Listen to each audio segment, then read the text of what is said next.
Hello. I know, Dante. Just keep barking. Why don't you? Why don't you bark at everything? Greetings. Little barker, you little barky barker, little barker still barking around, doing a bark. Anyway, hi guys, what's going on? We're gonna play Fate.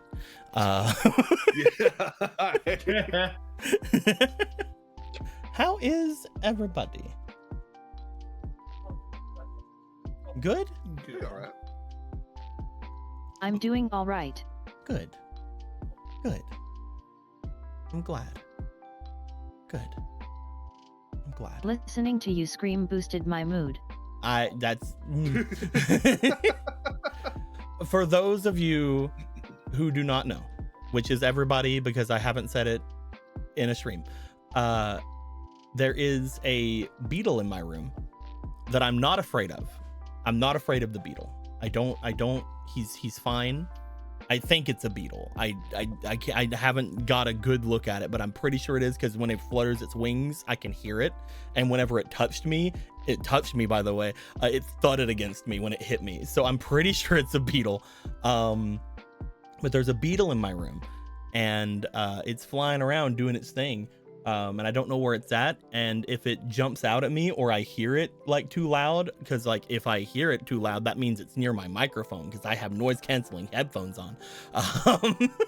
So if I hear it or I see it, it's gonna jump scare me and I'm gonna scream, and I'm sorry if that happens. My noise gate thing should stop it from getting too fucking loud. We'll see if it stops from getting too fucking loud. I don't know, we'll have to find out. Hello everybody. Christmas beetle. It's not a Christmas beetle. It's not that. Your mission, chat, is to clip it if it happens. If not, then we clip it as instructed. Go for it. If it blows out people's ears, clip it anyway, I guess. I'll edit it. So, with that being said. Everybody loves a good bass boost. What are you talking about? Guys, we're going to jump into the room. Because a funny thing happened today whenever I was in the room. First off, let's go ahead and promote our Lynn so that they can type in their predisposed Lynn chat.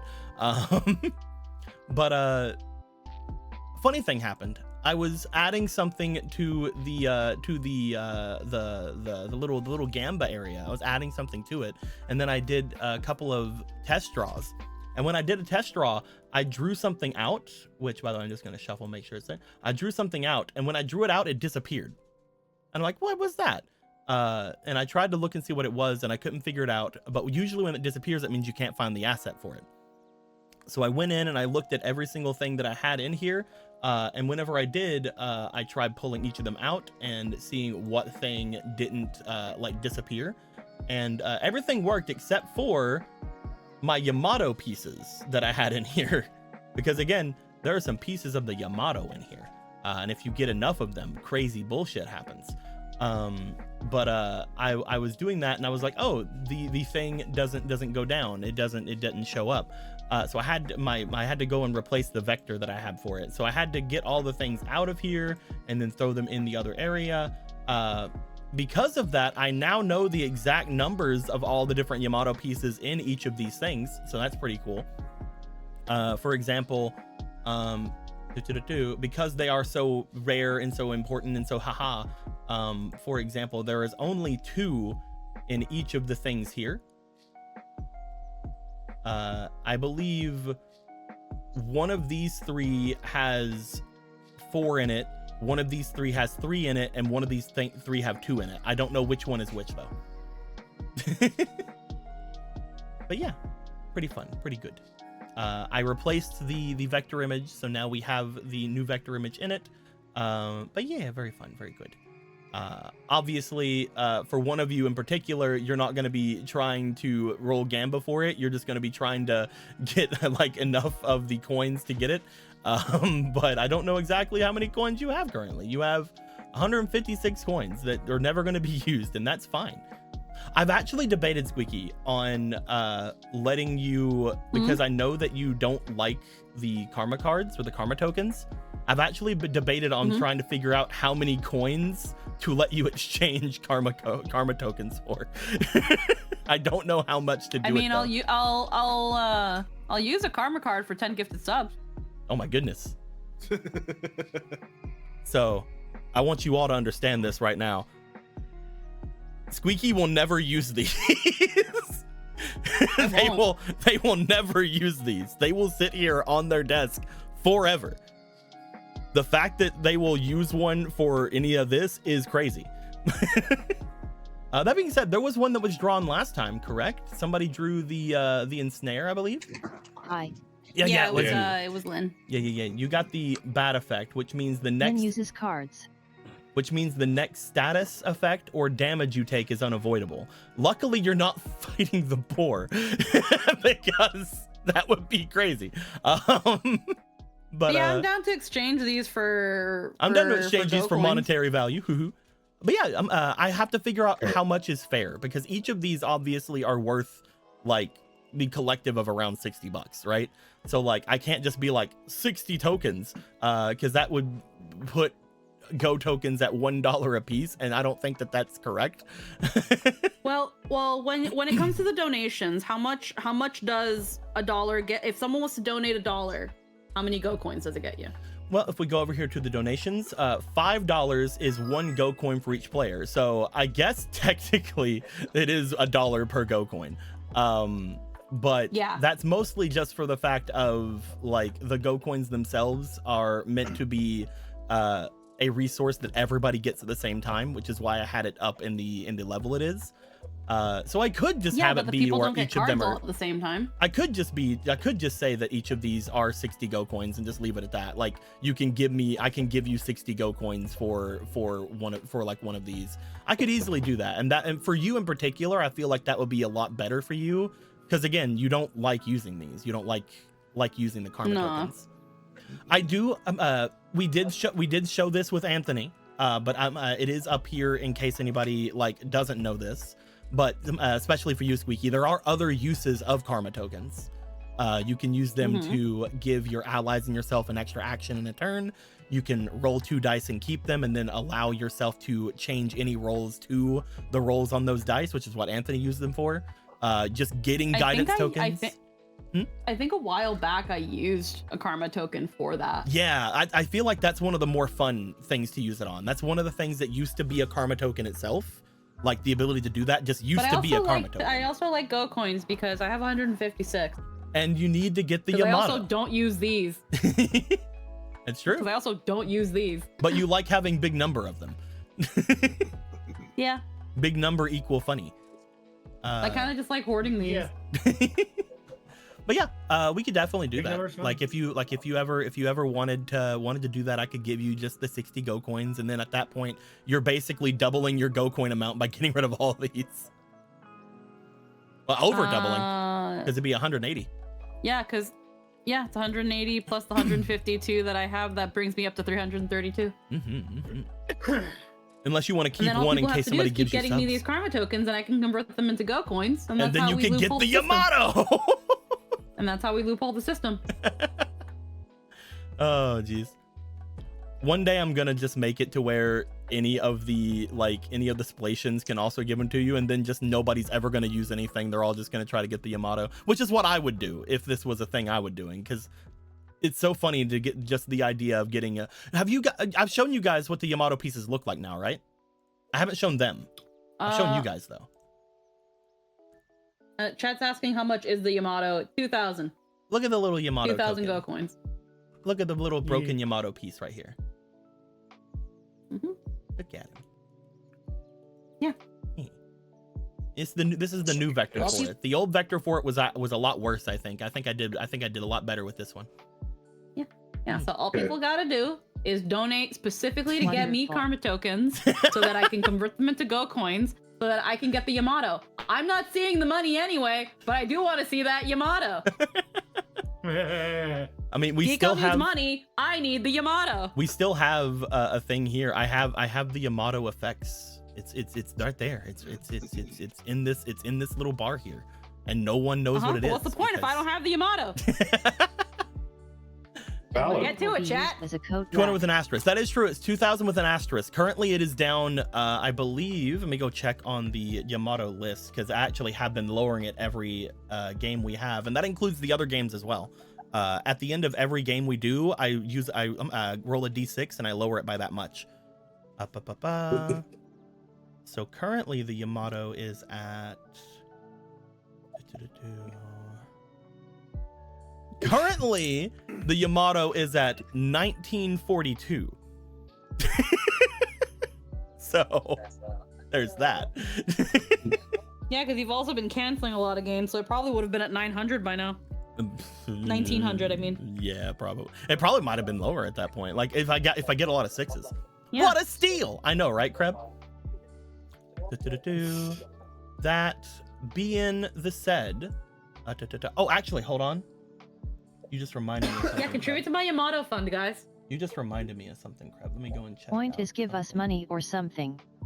I was just talking about what we could do for Squeaky to get rid of their karma tokens. That wasn't me asking for donations. That was me trying to make one of my players have a better time with the things they have. I'm asking for donations.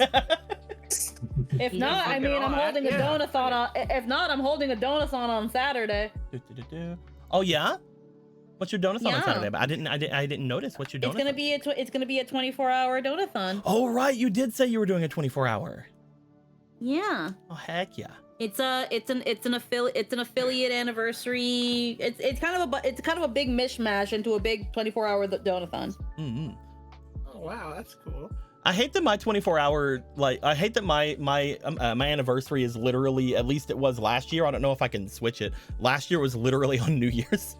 Because you can always switch it, but you have to switch it like a week or two ahead of time. It's like, because I like it being on New Year's because it's funny, but at the same time, it's also like, what if I want to do something else on New Year's, you know?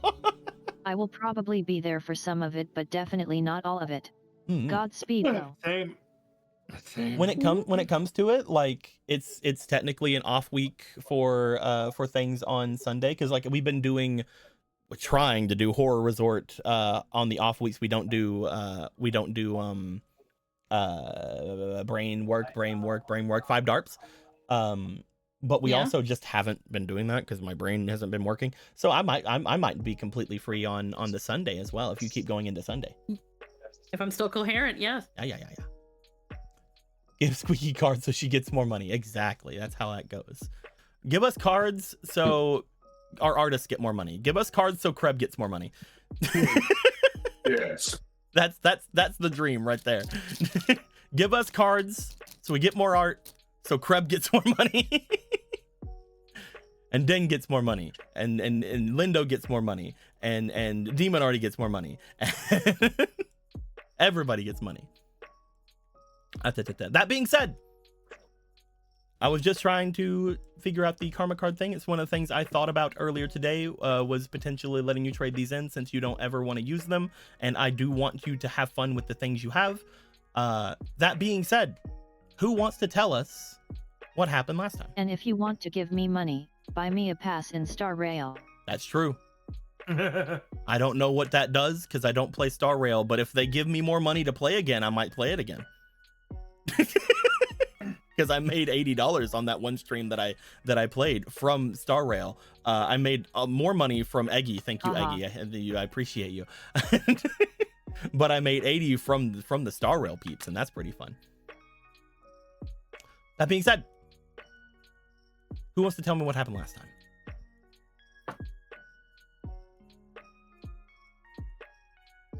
We're about to fight a boar. Yeah. I don't know if that was just your voice going crazy, but that was funny. that was my it's not gone away entirely. Yeah. But I'm We're still about to going fight through a the boar. puberty voice. We're about to fight a boar. Oh, Jesus. Relax. If I don't give a shit and just not concentrate, my voice sounds like absolute garbo. But yes, since nobody wants to do it, last time you guys had basically gathered yourselves up back around after taking care of your individual things. On the one side, down in the basement area, you guys were able to rescue the 3 prisoners that were there. One of them being Saproites, at least, you know, from what things are going on. They don't really seem to have a lot of information, a lot of memory of what's going down. But they seem to remember like a couple of things that are going crazy, that are a little bit weird. They seem to remember Atalanta. They also seem to remember like certain pains and injuries they might have had. We also had seen the wolf lady Bella, who seems to have been the one you guys are coming here to find. They apparently had also signed their way away just like the others, and belonged to this place. They seem to have done that by accident, but they are currently at this point trying to work their way out of it, trying to get out of it. They are currently going to help you guys do that. They did mention that there is a certain something about the lake back where they're from that is similar to the effects that Actaeon gave them with that gold dust. Apparently it's like, oh, they have some kind of crazy thing with the lake water that does stuff to their bullets and to their ammo and stuff like that. So that's pretty interesting.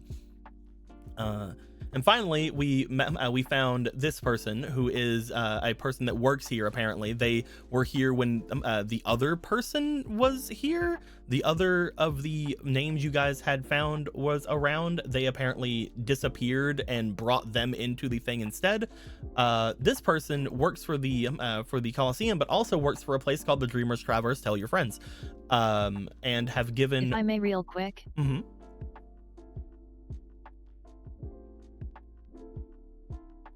So we talked to Laffy and then we talked to Emperor. He's an angel, by the way, as in from the angel family, not an actual celestial, probably.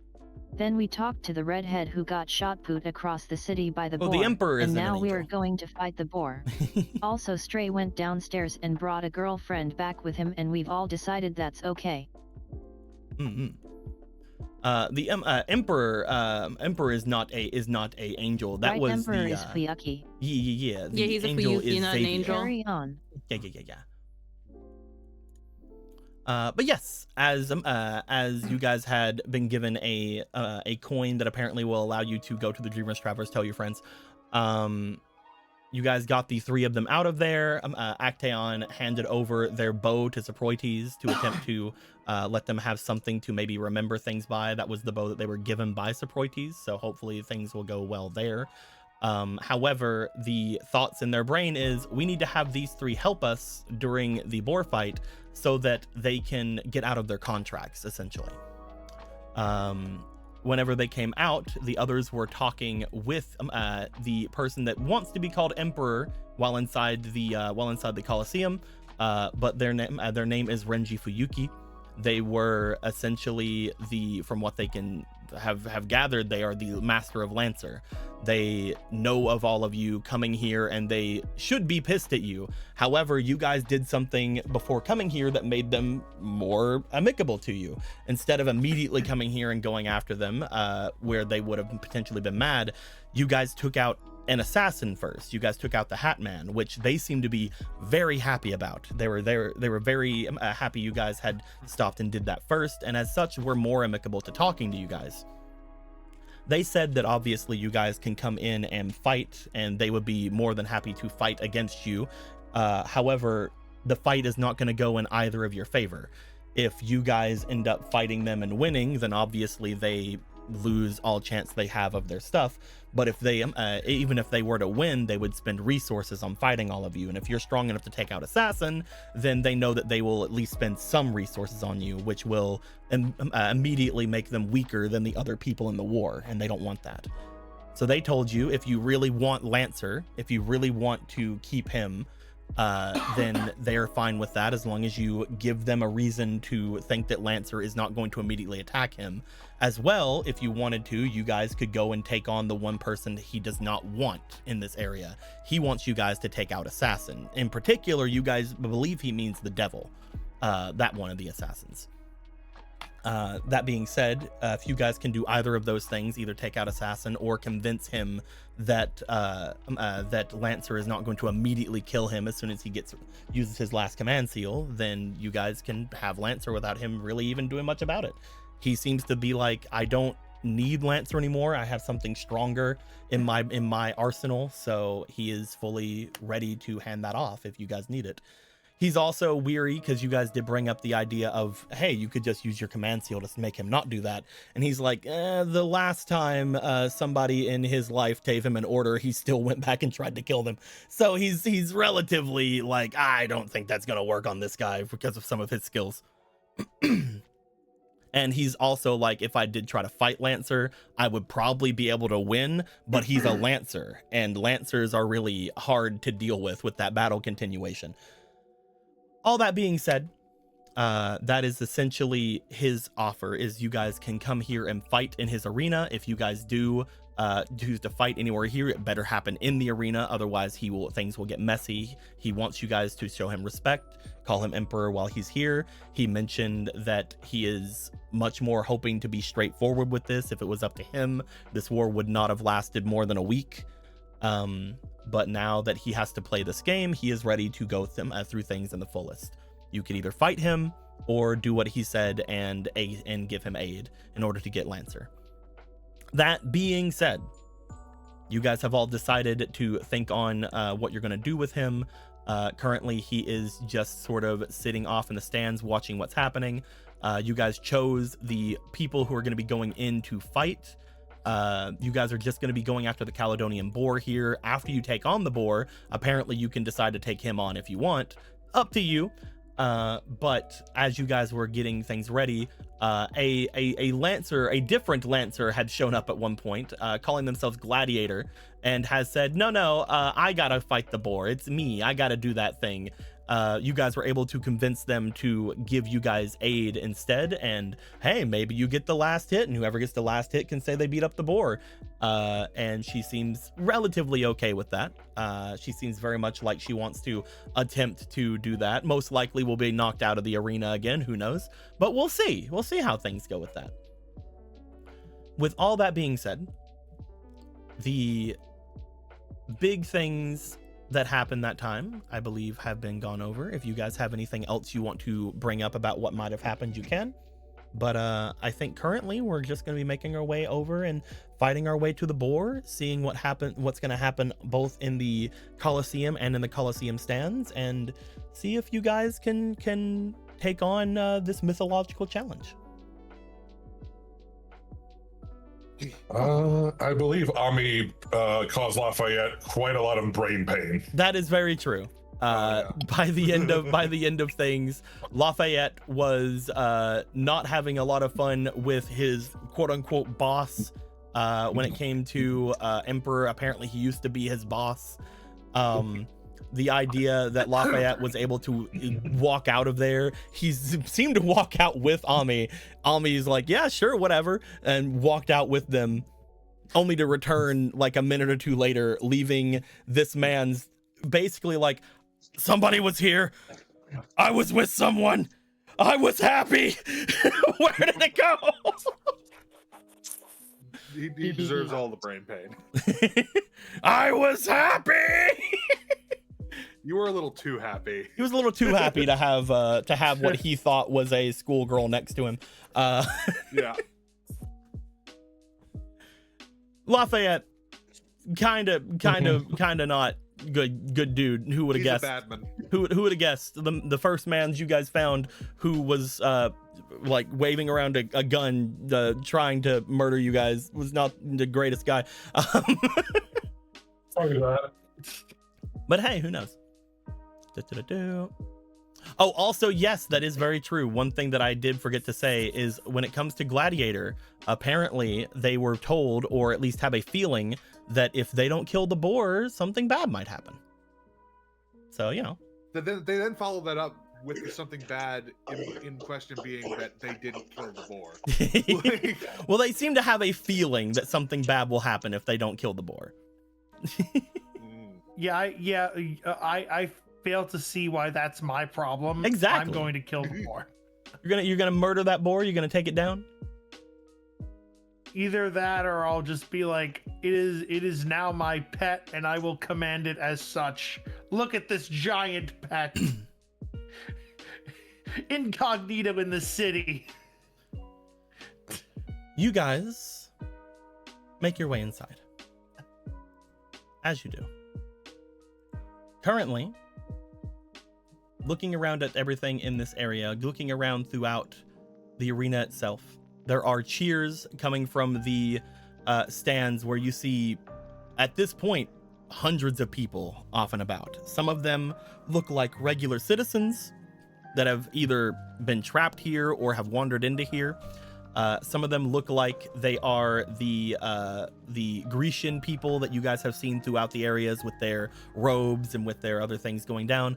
And some of them look like they are armored individuals, similar to not only the guards over here, but also somewhat similar to Gladiator. You see that the crowds have apparently made themselves known at this point, ready to watch this stuff go down.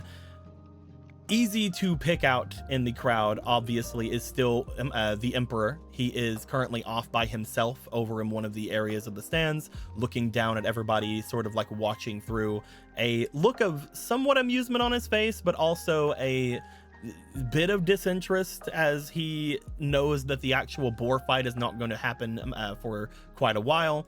Also notable in the stands, we do look over and see that that Ami and Miru have made their way to the stands with Akka and of course Ruler.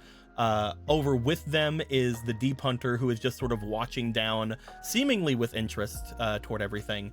But as the 7 of you have entered your way in, you do find that several people start to jump down from the crowds. You take note immediately that these several people that jump down are sort of different. The ones that jump down, some of them seem to be, again, the Grecian everybody that you guys have seen before. Some of them looking extremely similar to the ones you guys had seen before with the Dionysus wine that happened. You also find that some of the ones that jump down look as if they are kind of the rank and file looking, from what I believe, Actaeon, you were the one that had seen it, the rank and file looking people that were over by where Shielder had been. You see that some of the ones here seem to remind you very much of some of the ones there, as if they have been trapped inside of this reality marble of sorts as well. You also see that the everyday people, you see that there are a couple of salarymen looking people that have jumped down and are looking like they're ready to fight. As you see what appear to be several groups start to form themselves, each of them sort of keeping themselves, you find that aside from the 7 of you, there are 4 other groups of 7 that seem to have made themselves. Some of them seem to take a little bit of time to come together. Some of them seem to come out of the opposite doorway instead of coming down from the crowd, but most of them seem to all drag themselves down from the various different angles. You find that as people start jumping down and getting ready to go about things, one of the people that make themselves down, if I can grab, where are you at? One of them in particular seemed to give off a sense of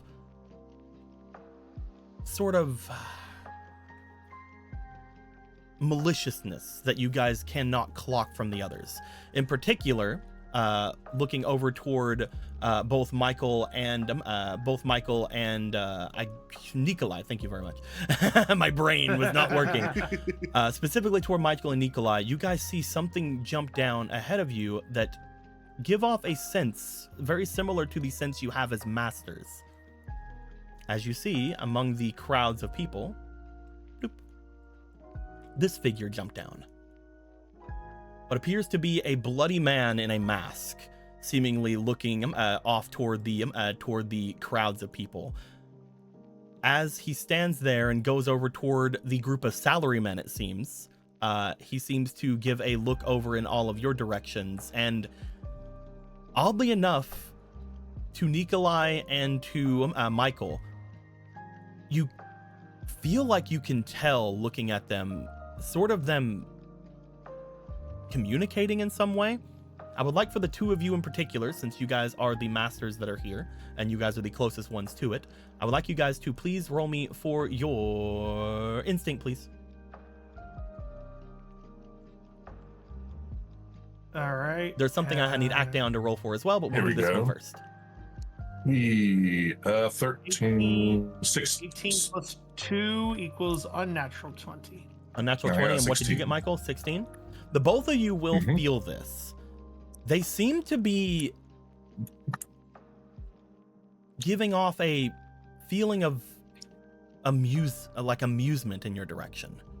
Not like a thing of like competition, not like a thing of malice or anything like that.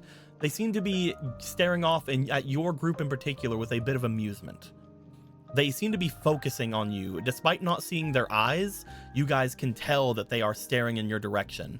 Again, they seem to have even picked the weakest group of people, as they have joined with the random rank and file salarymen off in the corner. Actaeon, Yeah. I would like for you to roll me for your phantasm, please. Okay. That is. Roll Nikolai dice. There we go. What'd you get? That is a That's 17. Oh, yay. You find that as this person is looking off in your direction, you look off in their direction as well. You try to gauge what you can from them. You do take note. They seem to have stats similar to yours, though it's very off. When you look at them, you don't feel like they're a servant in at least the general sense, but they still seem to have stats, either showing that they have some kind of strange equipment on them, or potentially they themselves are maybe hiding their status as a servant. You don't know 100%. But as you look over in their direction and as you feel the feeling from them, in particular, you take note of the white mask that is on their face. As you can tell, that is an EX rank noble phantasm. Oh. Meaning that it's not necessarily the highest rank. It doesn't seem to be able to be quantified. Remember, the highest rank is still S. It does some weird shit, probably. It does some weird shit. There's some weird shit going on more than anything. Other than that, with a 17, I do have a thing here. Give me a number 1 to 5. 3. You can tell that the cloak that they're wearing seems to be a D rank noble phantasm as well. Okay. Relatively low for some of the things you have seen out in the open, but as you look over toward them, the cloak they're wearing also appears to be, again, a noble phantasm of sorts, which is odd. That if this person is not a servant, it's very odd that they have anything like this. That being said, they seem to be staring off in your guys' direction with a bit of amusement as they bring themselves over toward the group of salarymen. You guys, among the others, are around a order of 5 different groups. Currently, when it comes to things, we have the group of salarymen, the group of Grecian, citizens, the group of warriors, Grecian citizens, warriors, salarymen. Where are the other ones? I wrote you down. I'm sorry, am I supposed to be looking at something right now? No, I'm looking at my thing. Okay. Grecian warriors, citizens. Because I only see this guy, and I want to make sure you're not looking at anything. Don't worry. Okay, go. Okay. I just want to make sure. Where are the My other fucking two? thing's not broken. No, you're fine. Okay, cool. Oh, right. And the final one appears to be a group of the same cloaked wolfmen that you have with you from Bella. So again, salarymen, Grecian citizens, seemingly gladiator type warriors, and wolfmen are the 4 other groups in front of you. You guys being the 5th. At this point, the Emperor stands up and steps forward. We are to start the next hunt. Those who are here, the ones who had signed themselves forward. He motions towards your group. A group of 7. brought in front, more groups comprising of 7 warriors. We will be fighting amongst each other in fair bouts. With this, those who make their way through the bouts will be able to challenge the Caledonian Boar. Afterwards, you can choose any fight you wish. You can fight a single participant, a single inhabitant of this arena, or a future inhabitant of this arena. This includes myself, as well as my servant. That being said, once you choose your prize, you cannot choose another until you vanquish another beast. The first fight will eliminate one group of you. He motions over to the edge. I have 5 groups of beasts for you to challenge. Since you are our newest challengers, he motions over toward all of you. You will choose which beasts you will fight. Tell me, will you fight first, second, third, fourth, or last?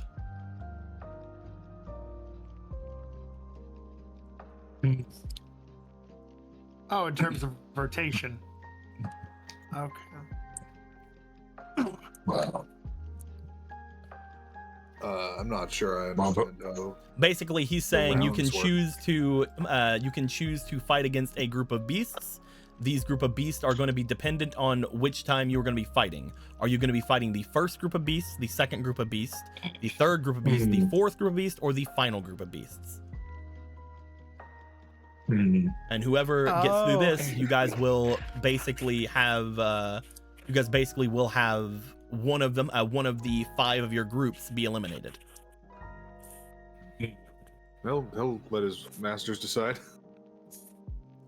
Currently, there is no way for you guys to determine which group of beasts are the ones you guys want to go after. You guys have not seen any of these arena fights happen quite yet. It's something you guys potentially could have watched for before.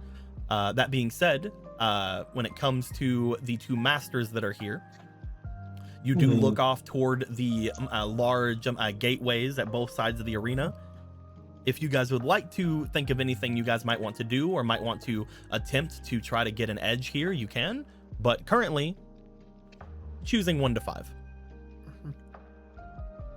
I'm thinking first and last. Michael, I believe we should probably be going third. Really? It allows us to understand the rules for the first fight, and it allows us to understand what kind of other monsters and it allows us to prepare for the second fight. I don't really understand what any of them are. Middle of the pack. I haven't really thought about it too much. Every time I come in, they just send a beast my way and I take it down. I don't really know what the order is or anything. That's Sorry. Normally I would be going last because they usually save the best beasts for the last. But I believe we have 3-4 other participants that might not fare so well against them. You guys are currently fighting potentially, essentially 7-on-4. Because these 3 back here are not great when it comes to things. If Saproites can get some arrows off, maybe they'll be able to help. This one will not be helping hardly at all. And Bella, they do have a weapon, and they do have the weapon enchanted, so will probably be the most useful out of all of them. Do you Fair, have any objections? No sound logic. Surprising.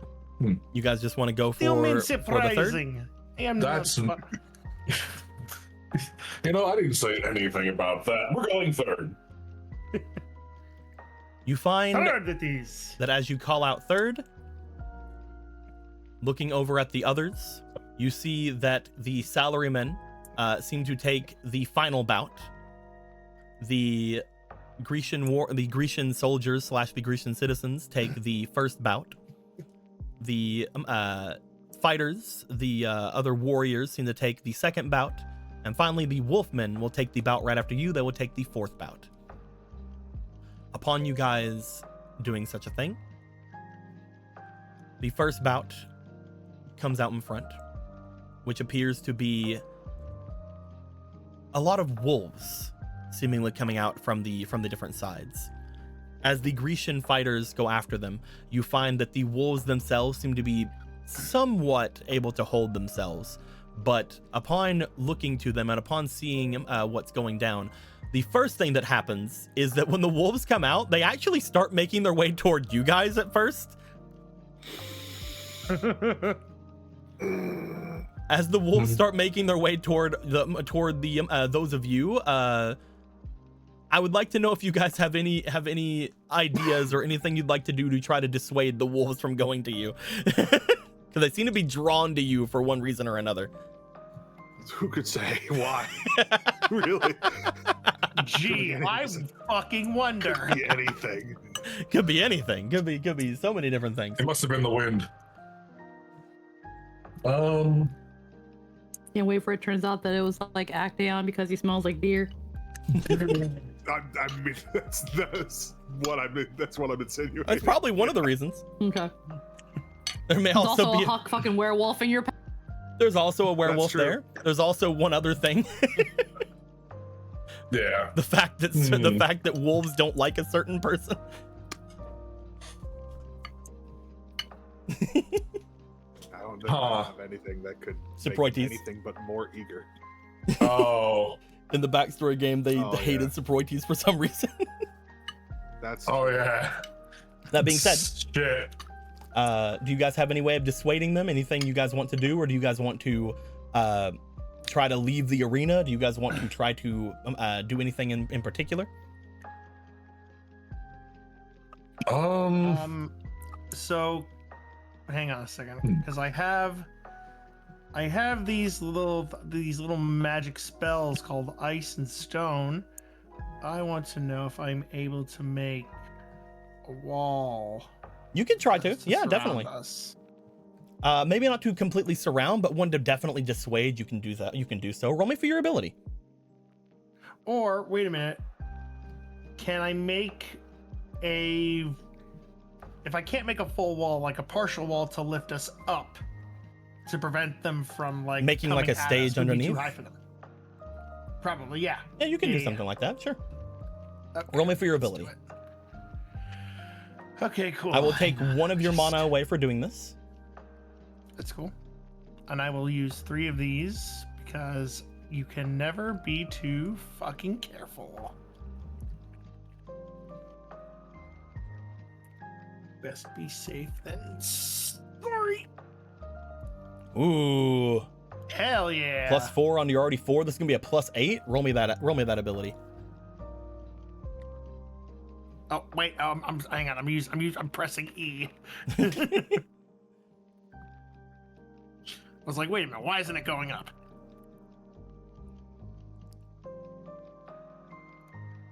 That is a 7 plus 7. 8 will be a 15. Do you want to go with the 15, or do you want to Okay, use that's- another mana to reroll? Use another mana. Okay. Go ahead and reroll. All right. Let's go.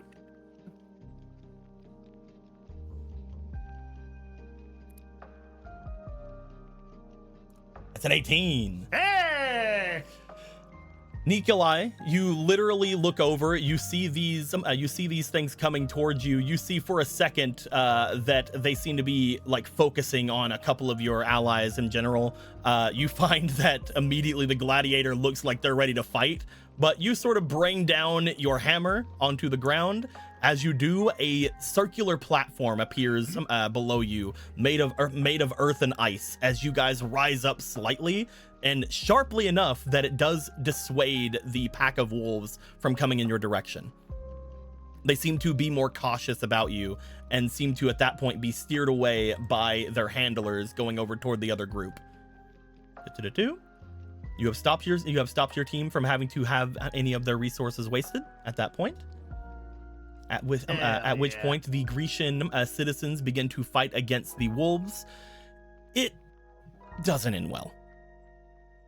Currently, whenever I had rolled for the Grecian soldiers earlier, the Grecian citizens earlier, they show themselves to be too drunk to fight. These are the same ones, like I had mentioned before, that were seemingly the ones that were over with the Dionysus wine. As they attempt to start to fight, they are immediately showing that they are not very coordinated.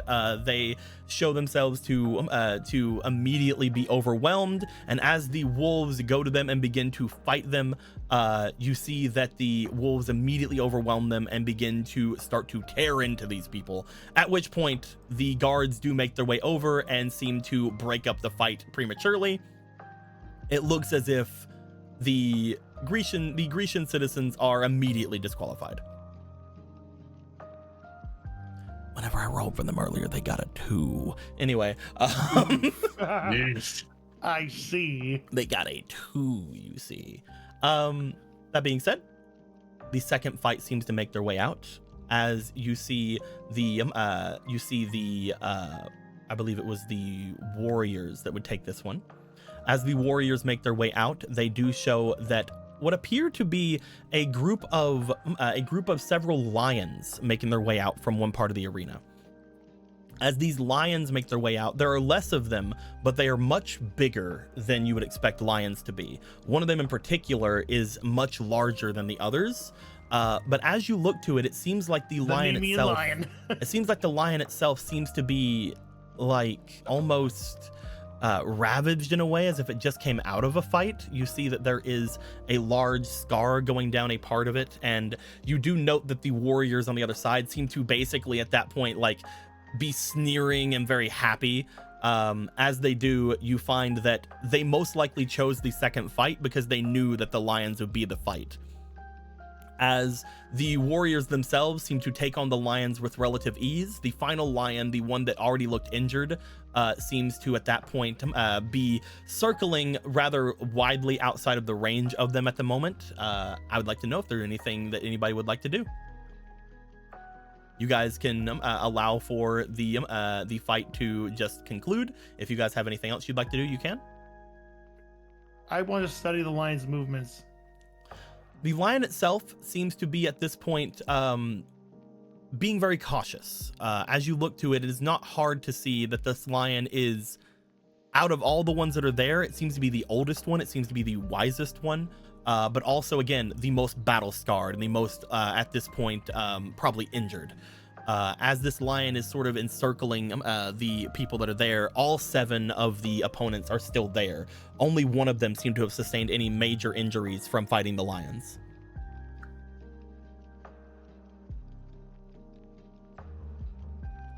I don't know. Even though it's injured, I still feel like something's off with this lion.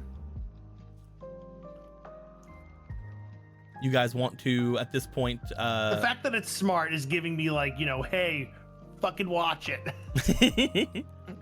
You want to just keep watching the lion? Yeah, I really want to see if I notice anything about it. You find that in the short fight that comes after, the lion itself seems to be, again, very, very much showing a sense of understanding of its situation. It seems to be showing very much a attempt at either winning or at the very least reducing injury. As the 7 warriors seem to make their way around the lion, it does seem to injure 3 of them. One of them was already injured from the other lions, but it does seem to injure 3 of them on its own. But it also seemed to went down faster than the other lions, its own injuries being too much for it at that point. As they do encircle it, they do stop it, and they do bring it down. The other lions seem to almost disperse as the fight ends, where this lion seems to be the only one that doesn't, and seemingly is wrangled by the others and made to make their way off to the exit. It seems that the other 4 lions that were with this one were more like either illusions or some kind of constructs of some kind. This one seemed to be the only one that was actually there. I'm gonna assume it's casting magic. Potentially, it could have either cast magic itself or some other kind of spell was cast upon it. What are you thinking, Michael? I'm gonna assume it's casting magic. Am I familiar with things being like animals being able to cast spells? When it comes to monsters and things of that nature out there, there are some that have spell-like abilities. Actually casting spells is kind of a stretch, but from what you could see, this was the work of magic. This was the work of a spell, of some kind of a thing that happened. So either again, this thing is extremely unique and it casts magic itself, or it was under some kind of magic or curse that happened after. But again, it looked as if that one itself was the one that was sustaining all of the injuries for all of the other ones. We're gonna have to go back into the back rooms. Don't know if there are any magic Grecian lion stories that I'm just not familiar with. Again, it doesn't have to be Grecian. Things here are all over. Like from your perspective, yeah. Yeah, from my perspective. As you guys see that lion be led away, it is now time for your guys' fight. As you step forward, you guys see several beings appear from the underneath the sand itself. As Emperor calls for the fight, you guys see what appear to be several scorpions rising themselves from the inside, from where the sand is. These scorpions seem to vary in size, one of them being about the size of like a small dog, or the largest one seems to be about, again, almost like the size of Gladiator, or the girl that is with the Dreamers Travelers Tell Your Friends. These larger scorpions, there are about 3 of them, one of them again being around the size of Gladiator.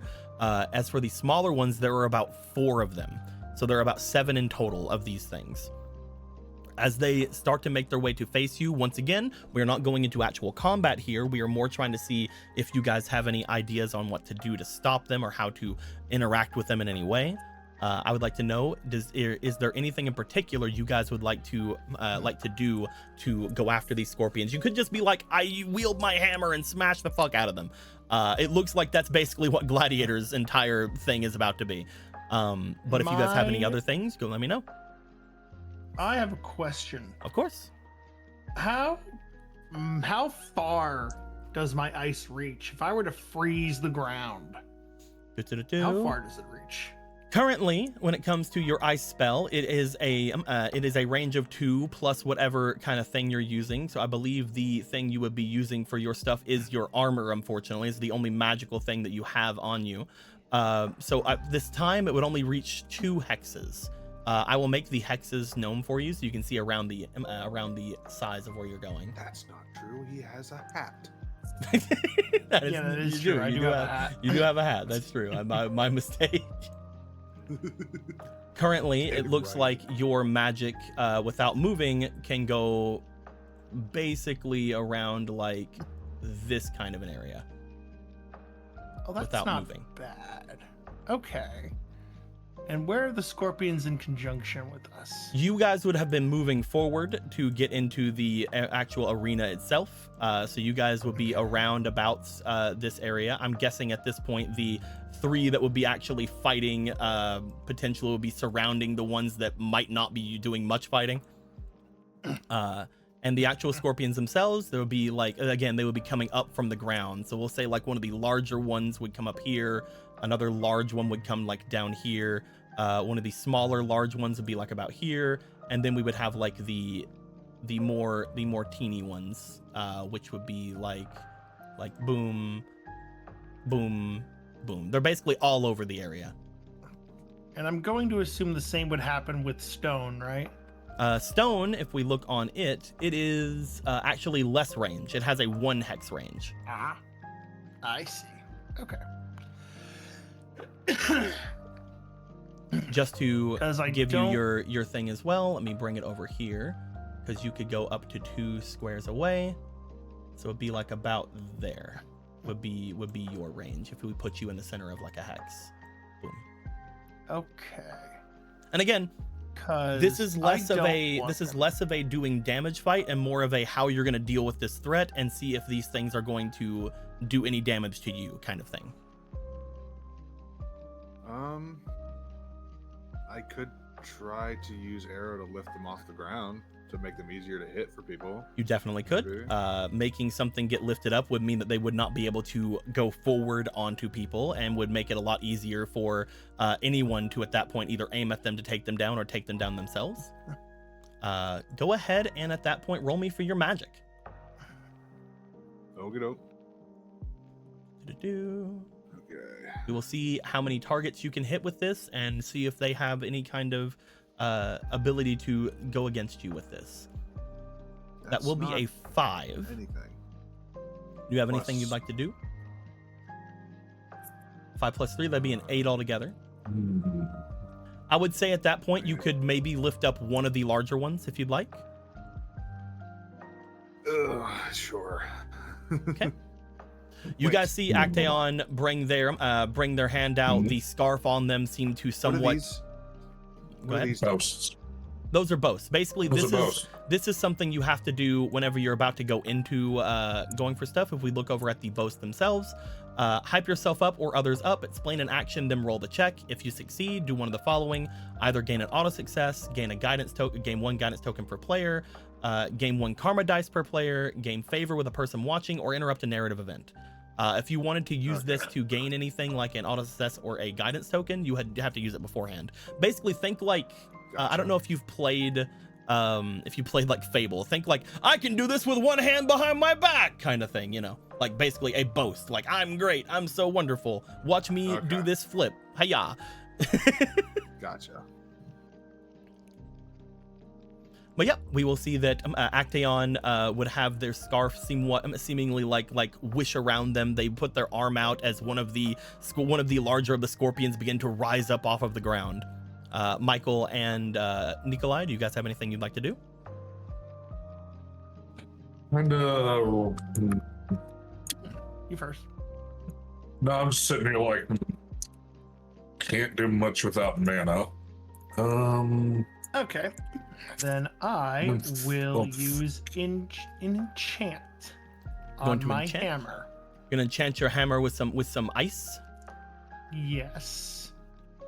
You will find that whenever you enchant your hammer, you find that there are large icicles that form on the outside of it. On one side of it being like large spiky bits of icicles, on the other side being like a thick, almost like thick, dark ice on the other side, showing how like heavier it's going to be. You gain some extra oomph into your hammer. And again, when it comes to your bonuses, remember that whenever it comes to rolling for your stuff, because of the weight and largeness of your hammer, you'll be rolling with your power plus all of your bonuses halved. So since this gives you +2, you're basically rolling with a +6. That will mean you're going to add a +3 to it if this were a actual combat. So you'd be adding a +3 instead of a +2. So you'd be hitting with an enchant, you're hitting with a 9 as opposed to a 6. Cool. I would bash the thing that is lifted off the ground. Yep, we will get to your bashing in just a bit. Michael, is there anything you'd like to do? You said you can't really do much without mana. He's a mana. You can sit in the center if you'd like, not have to worry about something in this particular case. We're gonna go to the NPCs. This one is not gonna be doing shit. They're gonna be joining you in the not doing shit club. I'm just trying to think. 'Cause I don't know what this dagger does, and I still don't know how to figure out how to make it work. I would say this Gladiator is really good against fighting beasts. Shocker. So I'm going to roll for them to see just how much they're going to be able to contribute into this fight. I will roll this dice. Why not? Hiya.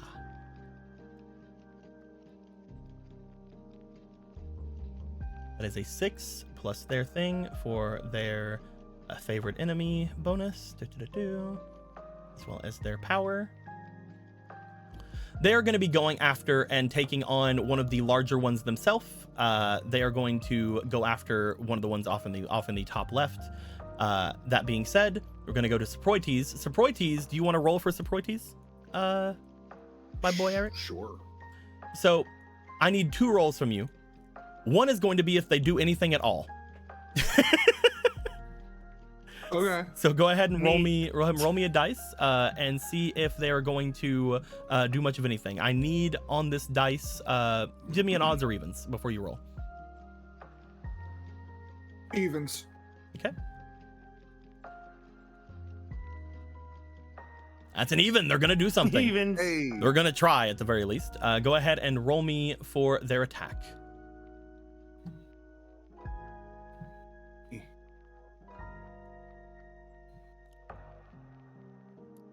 That's Get fucking fucked. It's a natural one. Natural one. Unfortunately, it is the first time that they have used a bow, at least according to them.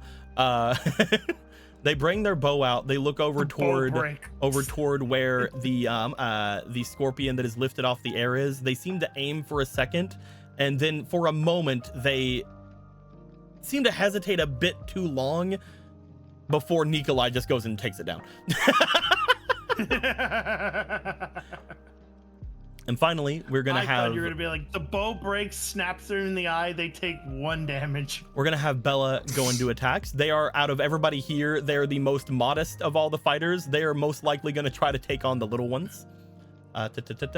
Which is going to be successful or not successful. Who's to say?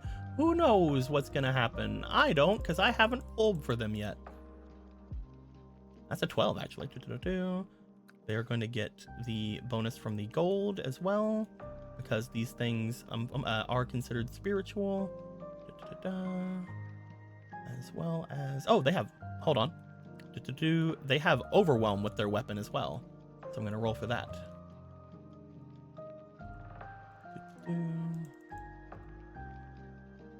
That's like 4. Okay.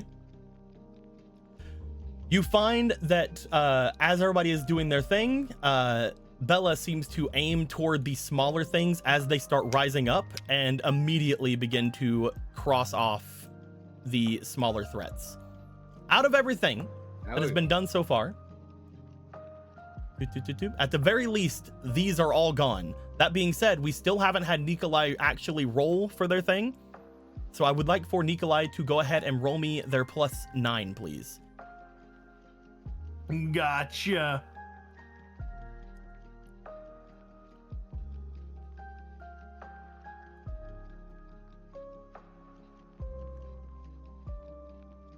That is a 12. That sucks. 2. We will say, Nikolai, that not only were you able to take on the one that was being lifted up by Actaeon, but you also threw it onto the final small one. Oh, okay. That being said, all right, I'll take it. Again, these fights are not meant to be extremely challenging. They're just going to be seeing how you fare and how much resources you use. That being said, Gotcha. one enemy did remain throughout this, which does mean I'm going to have it roll against some of you to see if it does anything to you to change the outcome of the future battles. As it comes in. Is there anything you guys would like to do to attempt to either dissuade or persuade this thing to go at anything in particular or do anything in particular? Basically, is anyone going to try to jump in the way and be like, attack me? Shit. Yeah. What you doing, Michael? I already did my part. What you doing, Michael? Do it, Michael. I gotta. So they're going after. Currently, they seem to be making their way over toward the group. I will let you know they seem to be having their 2 pincers out, as well as they seem to have their tail ready to strike downward.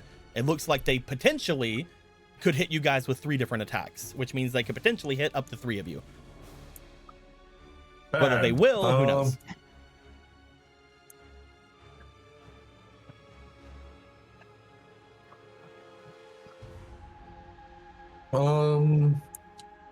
Oh, okay.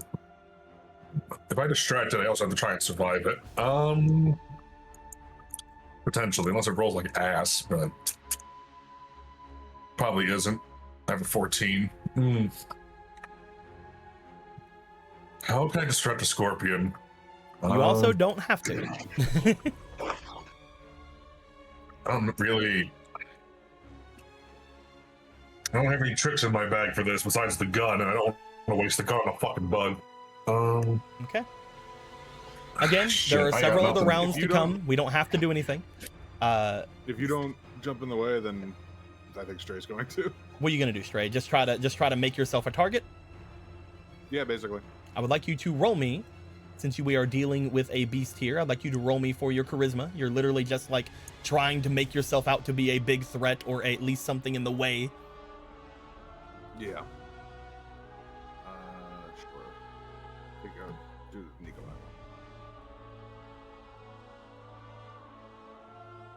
God. At this point, it will only choose you if it is going to choose you with the rolls I'm going to do. The large scorpion will make its way to you all. You try to get in the way. We'll see if that is any of the case. There are 7 of you. So I'm going to roll a d8.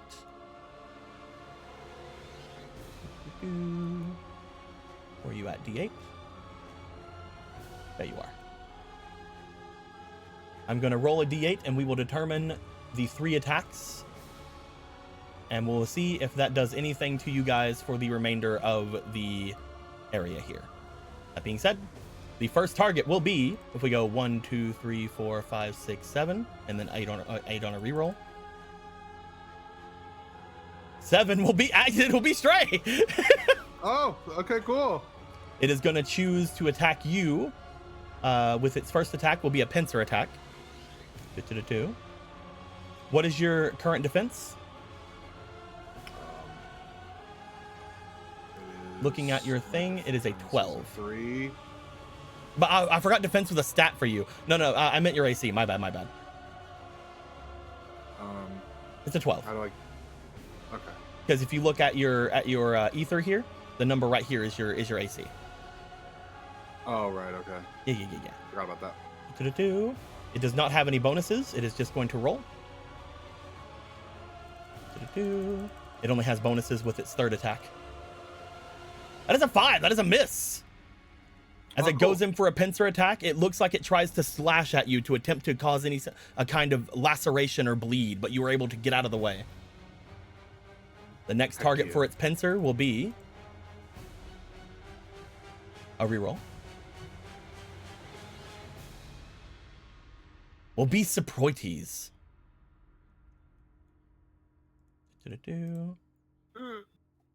No.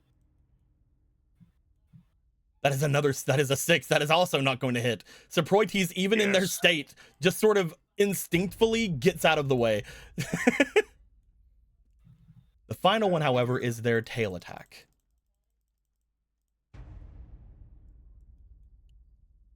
That is a 2. That is going to be on Gladiator, which might be the best person for it to go after. Yeah, I'm not worried about her, really. Well, the problem with the tail attack is it does have a 2 hit. It is going to get a +5 on this hit. And if it hits, it is going to do one of 3 different kinds of, or not one of, it's going to attempt to do 3 different kinds of bad thing to it. But it's not going to hit though. This thing sucks. The large scorpion, in its best efforts, goes in and attacks 3 people, misses all 3 attacks, and will now no longer have anything for it to do, because in the next round, you guys have 1, 2, 3, 4, 5 different people that can try to attack it. One of them probably won't. So I'm going to say you guys have 4 different people who can try to attack it, one of which has a +9 on their attack for things. Who wants to go after the final scorpion? If I use one of these javelins on a thing, then do I lose it? Like, you could try to melee it with a javelin. I wouldn't say that you couldn't. Like, especially in this area, in this kind of a thing. Do That will be a strength roll for you though. All right. There is a reason why I'm asking who is doing it. With an 8 plus your strength, which is nothing. Do you want to add anything to it? I don't. Oh, you don't have anything. Yeah, you don't have any pluses. That is going to be a miss. This thing is rather lithe. It is rather quick. Nikolai, do you want to attack it? Sure. Roll me that +9. Absolutely.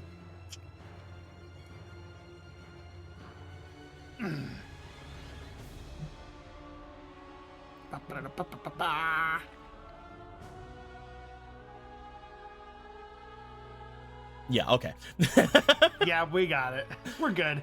Stray and Nikolai go for it in the end. The two definite servants that are here. And as Stray, you go for it and you attempt to get it with the javelin. You're not very used to fighting with them. You try to melee at it. It does not seem to work. It jumps out of your way. However, it is at that point that the large Russian man jumps behind it, a glint in his eye, and does like a spin and slams the head of the hammer into it, knocking it into the ground. As this happens,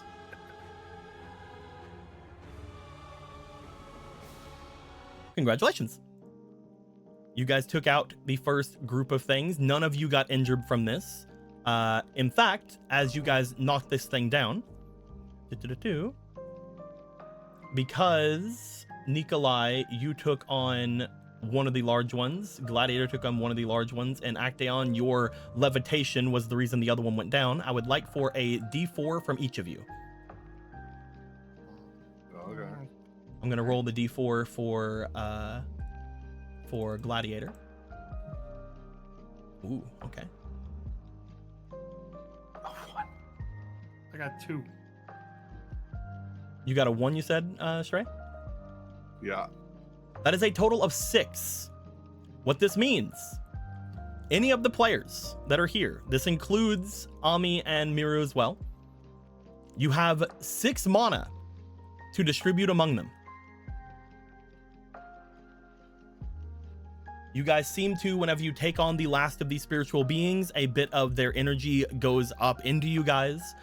You guys can replenish up to 6 mana for each of you. Basically, you could do 1 for each and then have 1 extra, or you guys can give them to, for example, Michael, who does not have any. It's up to you guys. I feel like some of it's gotta go to Michael, just because he's in it and he doesn't have any. How much does Michael get? How much is Michael getting out of the 6? Who all like needs? Michael and I are completely out, but Currently- prioritize shades. Currently, I believe because of the scrunchie, Miru is full up on their mana. Because Miru is supposed to be getting +1 mana back every time for battles, and we are going to count this as a battle. So Miru would have their 1 spent mana back. So Miru is currently maxed out on mana. I was gonna say I just want the 2 that I spent back, and then do whatever you want with the rest. But if that's the case, Currently, we could split things: 2 mana you, 2 mana Michael, 2 mana Ami, if you'd like. Because remember, Ami and Miru are still going to do things in between rounds. Or you guys can I throw completely things toward other forgot. people. no, I actually completely forgot. Can I give Michael that cross that I have? The one that's got a blade in it? The cross with a The blade. dagger? The ornate dagger. I have it already. Yeah, they already have it. No. Look, mine? Like, my actual... Which cross are you 'Cause talking about? Not the one Oh, that's the- made by... Not the one that's shittily made yet. It's Yeah, the one that... You had the one that you had said you had as a tool. Yes. They have something that's basically better than that already. Okay. Sorry. All right. Yeah. I They're just- good. They're good. Appreciate it, though.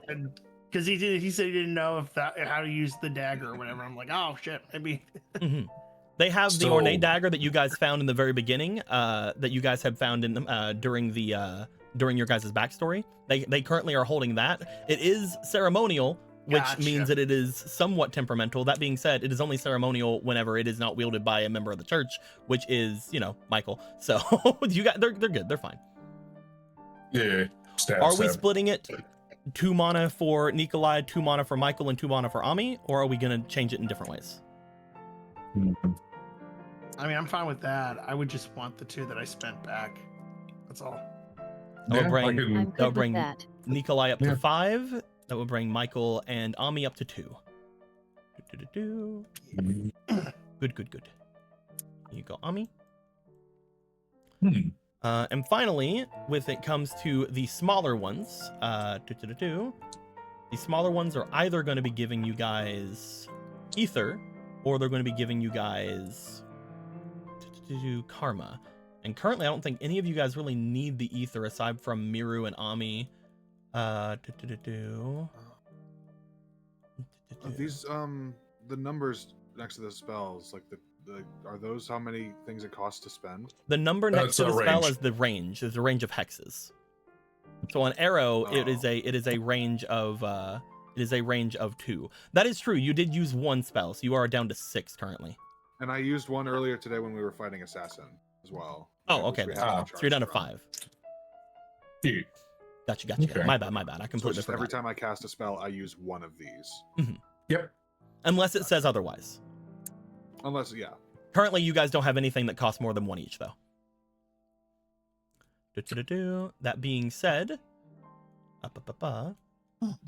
after the first round of combats go through, when it comes to the smaller ones that were mostly taken down by Bella, I will have Bella roll for those.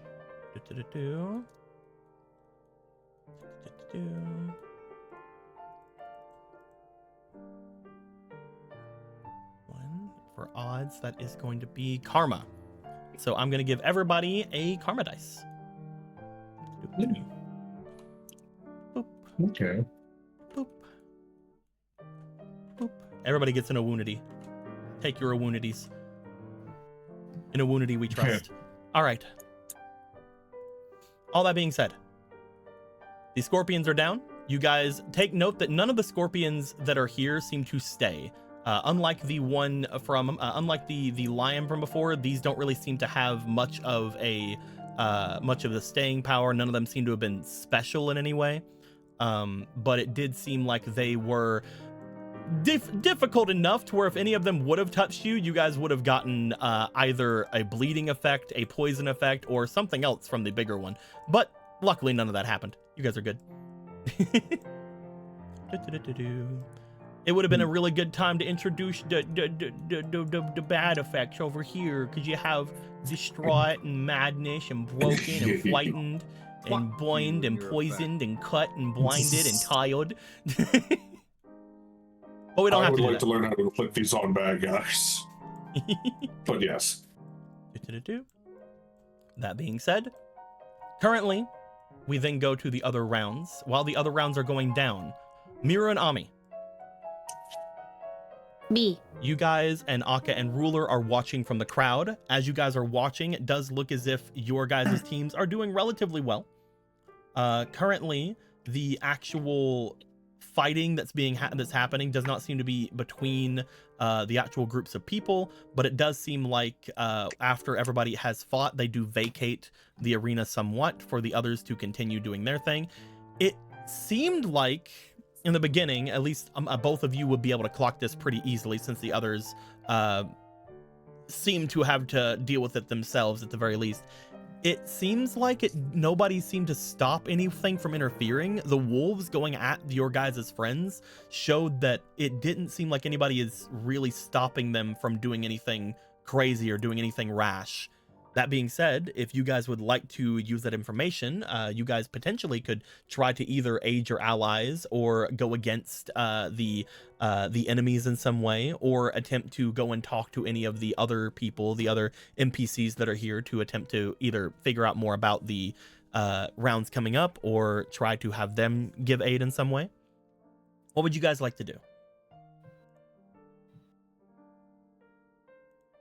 I'm gonna wait just in case Lynn wants to write anything first. Yeah.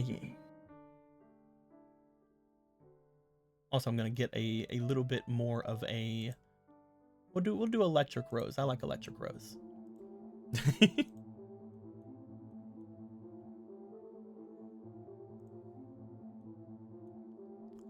So, girl, talk. Huh? Oh no, sorry. Huh? I didn't see where the comma was. It is so. We Girl, misplaced talk. it. Way to go. It looks like they almost got attacked by wolves back there. Isn't that what they're down there for? They're fighting against all those things, right? They didn't choose to fight the wolves. seems Which that in means the that if- arena, everything is anything goes. I see. As long as it's not entertaining. really a fair bout.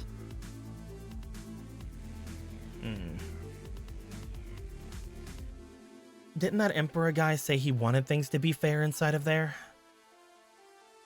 Hmm. Oh yeah, seems like security's real lax. Not too worried though, maybe we could help, but honestly doubt they need it. Hmm.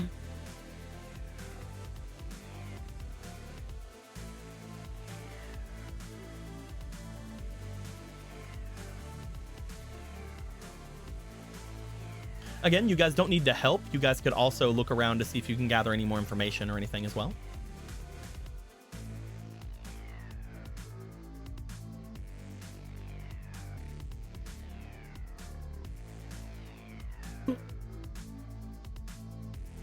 I'm just waiting on Lynn. Of course, of course.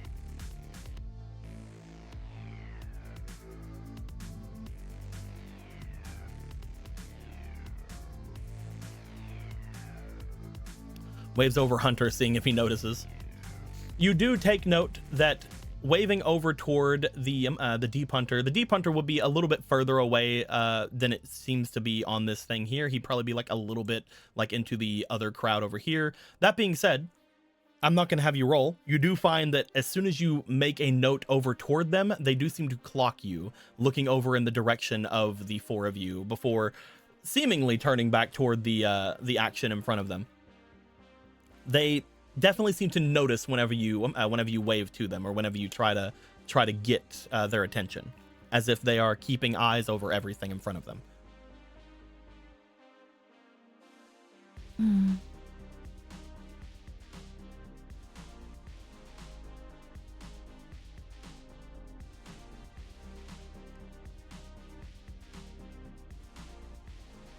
I feel like if...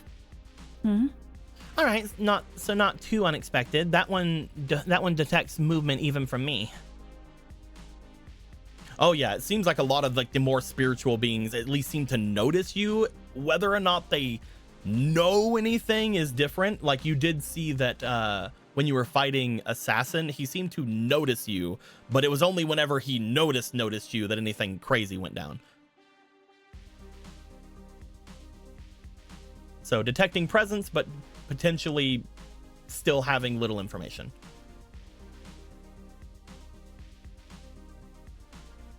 So where are we supposed to get information from here? You guys could attempt to talk with any of the NPCs about here, which would be either Deep Hunter or making your way over toward Emperor to potentially talk. You could try to observe certain groups of people that are off in front of you to see if you can notice anything in particular about them. You could try to look for the groups that had already fought, either the hunters or technically the Grecian citizens, but they were kind of blown out, so you don't have to worry about them. But yeah.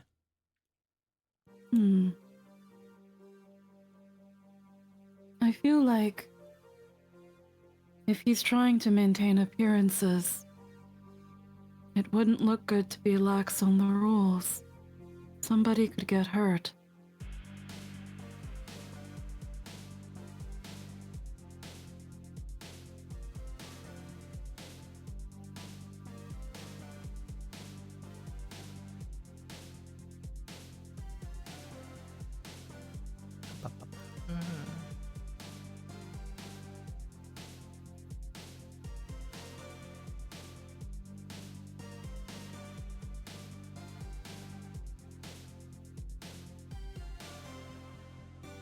Cups chin thoughtfully. Yeah, was under the impression he wanted to run a tight ship. But he doesn't seem to be doing anything?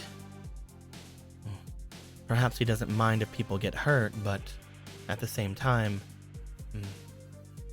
could be something we could exploit in some I'm way. gonna go complain. Oh, there they go. To go. Talk to the manager. I want to see the manager. You guys take a bit of time. You go down back into the arena before coming out on the other side. It seems like, again, not many people are on this side. It looks like the Emperor is the only person here. Though whenever you go back to look, while there is a seating area for him, there appears to be 2 other seats behind him, as if other people could potentially make their way here. As he looks to each of you making your way here. Well, if it isn't you again.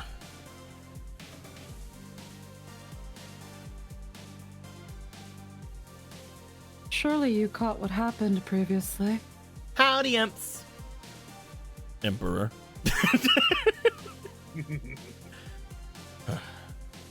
What is it you speak of? There are plenty of Did you things not that have see? happened beyond what normal ranges have seen. Currently, I am thinking about what to do with both of them. But what exactly Come are you now. having an issue with?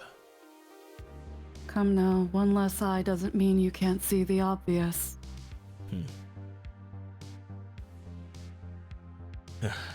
Your wolves are rabid. Oh, the wolves. To be fair, I was more agitated about the hunters that just went through my trial. They're trying to make a mockery of it.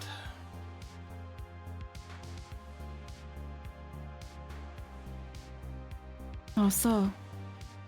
No one is supposed to know what they're going to fight. Yet this is the 3rd time in a row that they fought against the lions. I'm starting to wonder if somebody isn't giving them information, or if they have some other kind of way to spy on things that are happening below. Currently, I'm wondering what I should do about it, whether I should give them a handicap or whether I should leave them alone. It doesn't seem outwardly like anything is an issue, so I don't want to cause much of a, issue with it. Currently, I need the people here to be excited. He does seem to, at that point, look over as if he seems to have said more than he wanted to. There's a mole in the midst. Is that what you're assuming? Potentially. Wait, you don't have protocols in Then- place for cheating or fishing out rats? The area here is deep within a pseudo-reality marble that I have built in this place. There aren't a lot of things I can do with any sort of technology to watch over anything, and any sort of magical influence I have is usually relegated to around my own person, without use of certain other abilities. I have a simple idea. But you're a man. Tech should work for you. What? What a perfect time for Ace Attorney music to start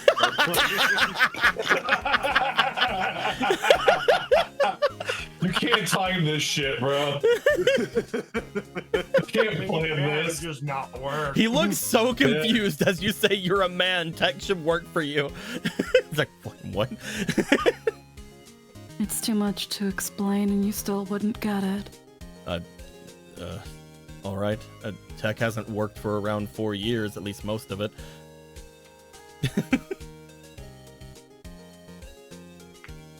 What were you Maybe saying some are before? more selective than others. Wait, what? Well, when it comes to classifying the bouts, the gates that the lions are behind, is it signified by a number? By a number. How do you distinguish your gates between one and the other? The beasts that we have here, most of them have to be wrangled in from the few warriors I've found that I was able to coerce into being about. When it comes to the lion in particular, he is difficult to pin down. He has a sort of energy or a sort of magic about him that causes me to have not a lot of information on exactly what the She's enemy gonna will be hold a fighting. finger to his lips to shut him up. Door number 1 or door number 2? He motions to the left, enters there. Motions to the right, exits there. Okay. Are there any other doors? Aside from the ones that you all make your way through coming into the Colosseum, no. So the beasts are not put together in their own separate pens. There are a lot of different cages down below. Those cages are the ones that are mostly used for these things. That being said, he they motions assigned a towards your number? own group. As he does this, he motions toward the 7 of your own group. Looks as if some of you have had access to those cages as of late. Oh? Those 3 there. He motions toward the small woman with the large pack. He motions toward Saproites and motions toward Bella. Those 3 were deep within my confines. They were ready to be tied to their own beast. That being said, I don't have much of an issue with them fighting now.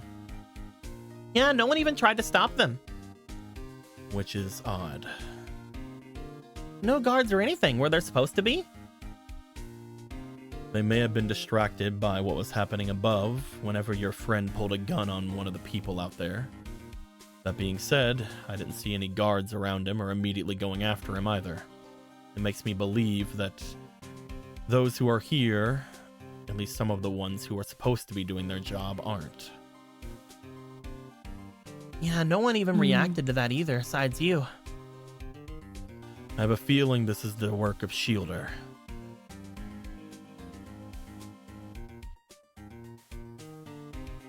I was going to suggest switching the numbers. Making them come out the other area. Well, if they had their own numbered gates, if the lines were, for example, gate 3 out of 6, you switched them to another one. In order to maybe throw the mole off, call out a different signifier. Instead of saying gate 6 to release the lions, gate -12. Establish a code that only the mole, if they were the one in charge of the doors, would understand, and thus still rig everything in the hunter's favor. It's very true. But easy in, easy out, so it's very easy to tamper with. I don't even think you need a mole. The idea currently that could be used to mess with things in the future. But as of right now, I'm wondering what I should do about them. Looks down toward the hunters, which again look mostly like these warriors / hunters look mostly like the ones that Actaeon would have told you guys about, the people that would have been with with Shielder on the bridge. Very, very much like rank and file Roman soldiers.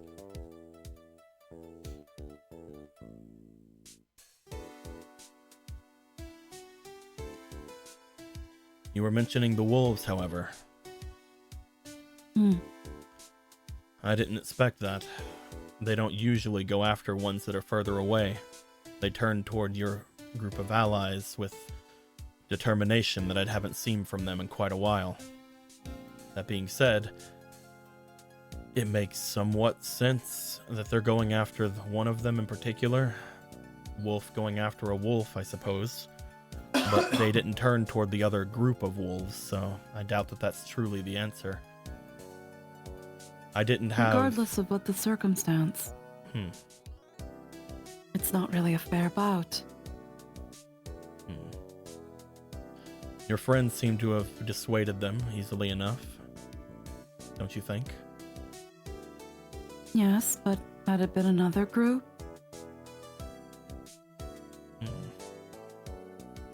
Best way is to tell each informant a different color. That way you know by the one they use. Keep it simple.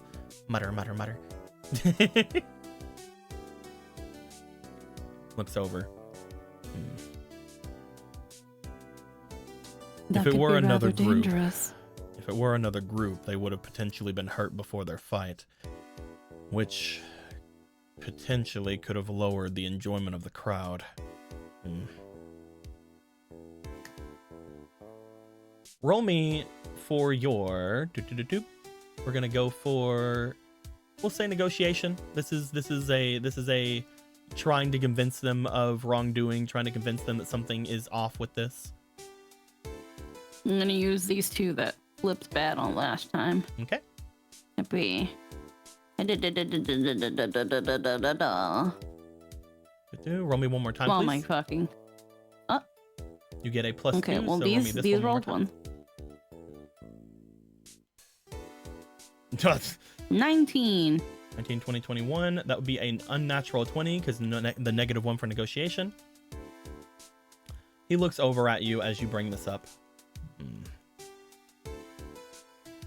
For example, if they would have attacked the other wolves, I know that they are more, I guess, crowd favorites about here, and I need to keep the crowd satiated. So perhaps there should be something I should give to the others.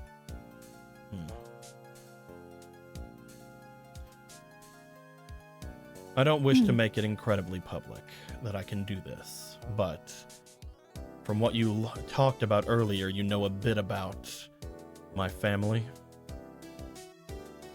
Quite a bit, yes. A lot of the families here in Tosaka. I am an archivist. Rather well informed. Are you from a major family here? Looks up, looks down. Kinda. Kinda. I'm adopted. Are you saying that in a way that it seems like you're trying to hide it? No, she kind of has her two little fingers in the little pokey thing, like I'm adopted. He Jesus Christ. raises an eyebrow at you and then just kind of like looks over the two of you. I don't mean to pry. If you don't want to tell me, that's perfectly fine. I understand we all have our secrets. That being said, I still don't know much of anything about you and your group and what you're doing here. You're obviously a part of something similar to what we're doing, especially because you want my Lancer. So if you don't mind, I would like to know. But if you want to keep your secret, that's fine. How about we make a wager?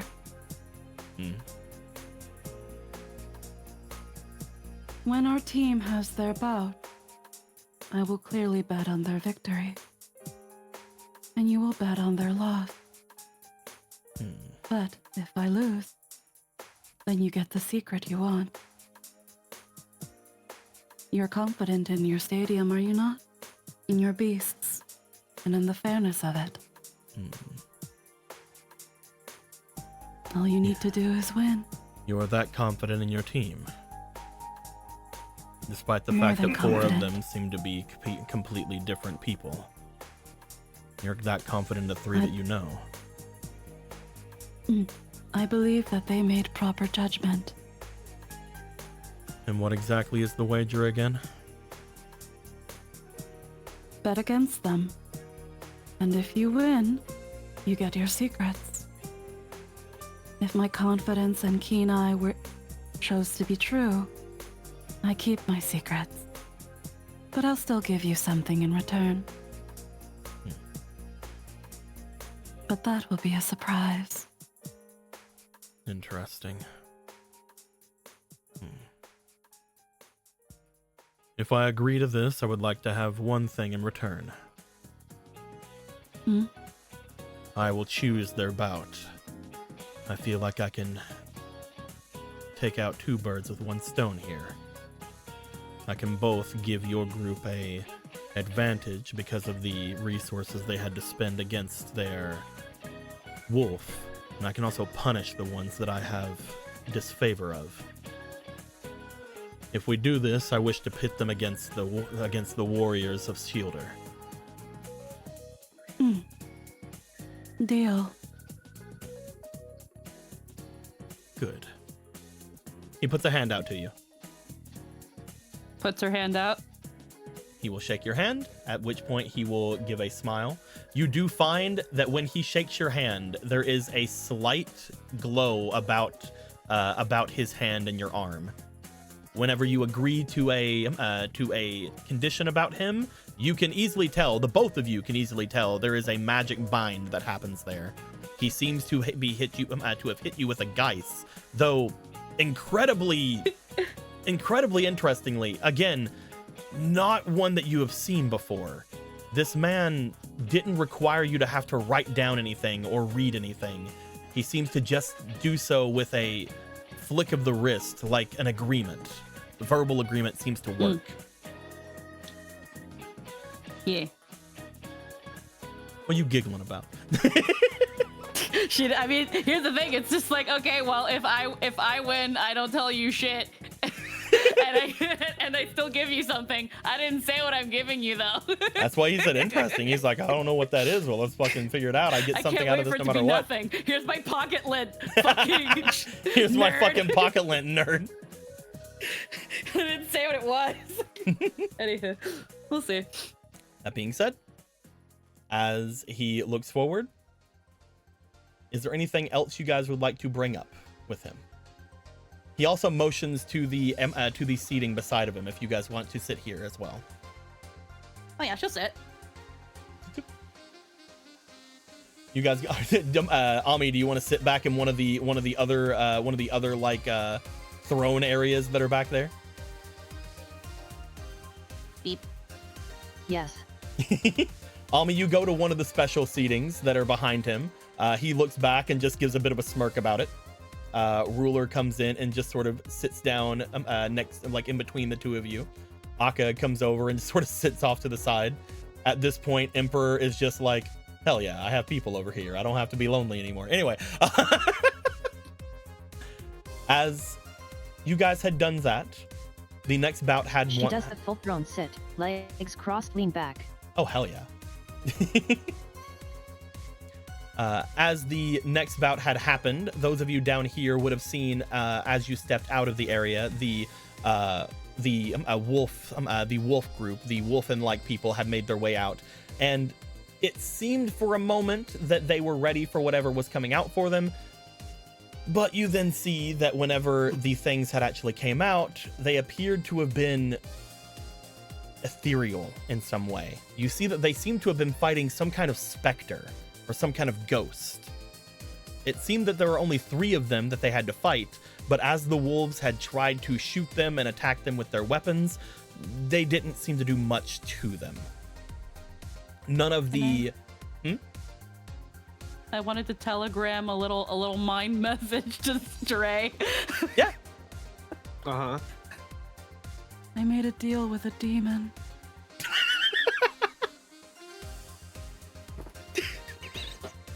What?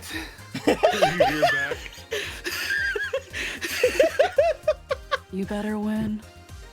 You better win. I made a deal with the demon.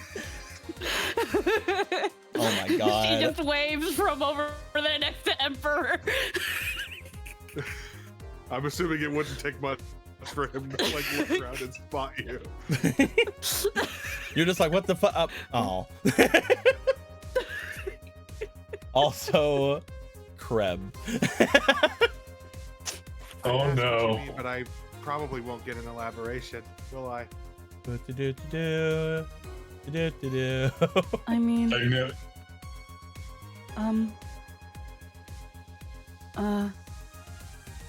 he really wants something of mine.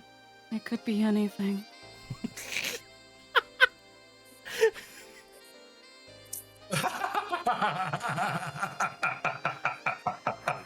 happening? There's a little Emperor token. Yeah. Crab made another. Oh my god.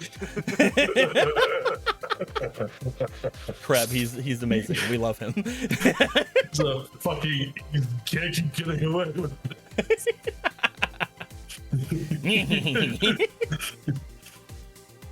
That is just Jesus the look on his Christ. face whenever like he has people around him now. He's like, yay, I'm not alone anymore.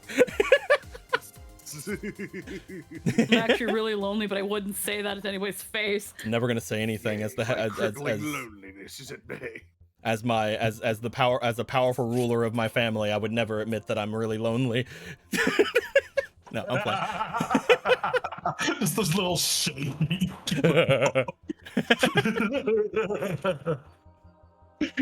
Oh my god. That is a thing. We should update the things, because you guys will be here about. There we go. And you guys will be here about. Yeah. In the hole. Yeah. Xavier is who the fuck knows. Yeah. But yes, as I was saying, for those of you who were down here, we would have been watching the other wolves that were fighting these specters. Their weapons did not seem to do much to them. The specters would basically have been attacking them, but as far as you could tell, Michael, the wolves have no way to actually defeat them. I'd like to know if there's anything the people down here would like to do. So these wolves aren't magically inclined. Yeah, they're similar to Bella here, but they seem to be using mundane weapons. Against ghosts? Against ghosts that have appeared, yes. That ain't normal. No, these specters are the things that they're fighting, that they were told to fight. These are their enemies. Yeah, ghosts is interesting to have in a cage. And you said they're using mundane shit, so I'm guessing it looks like nothing is happening. Like none of their attacks are doing shit to these things. They just seem to be getting accosted by these specters, which you would know, Michael, looking toward these things, especially you and Nikolai, you would know that they're not physically being hurt, but as these specters will be attacking them, they do appear to be most likely draining them, either of any sort of magic they would have, any sort of like energy they would have, things of that nature. These specters are going to essentially be attacking them until they're drained.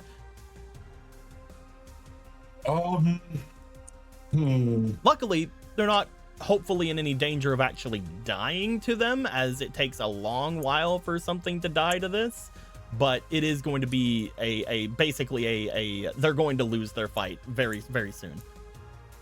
Psychic damage, man. Bad vibes, bad juju. It is up to you guys. You guys don't have to do anything, but you can do something if you'd like. What's your idea? These are people that we're also here to save. You are potentially Werewolves. here to try to get the wolves out of here. Yes. Yeah. So we want to get fucked up. How can I subtly enchant their weapons with the holy might of exorcism? If you'd like to attempt to give them some kind of a enchantment, let's see back here on your store. I don't really have. Remember, whenever you're using your Saint's Glove, everything that you have changes to holy. So if you wanted to, you could do enchant with fire, but you don't really have the enchant open for that one. You could. There's not a lot of enchant you can do. If you would like to attempt to maybe use your exorcism in this way, we can maybe mess about with that. It will cost you a mana to try to do something, though. A mana to try and do something. Okay.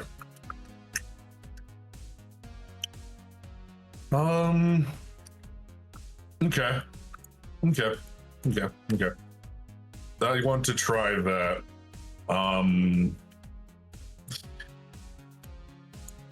But like, yeah, I want to try it. I want to try and stealth buff or debuff rather these fucking ghosts so they can maybe have an actual fight.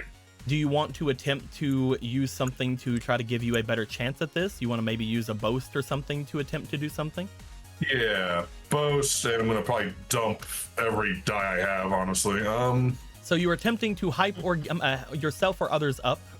Explain how you were doing such a way to give you a better chance at this. How are you being performative to it to sort of give them a boost, but not explicitly be like, hey, here's some exorcism, don't tell anyone.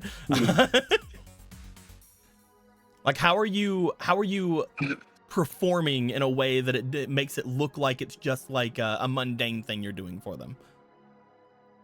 As a member of a holy church, as a member of a group here, or again as a biker ass looking motherfucker, how are you doing this to not only enchant them but also being stealthy about it? That's the trick, isn't it, Cap? How do I want to play this?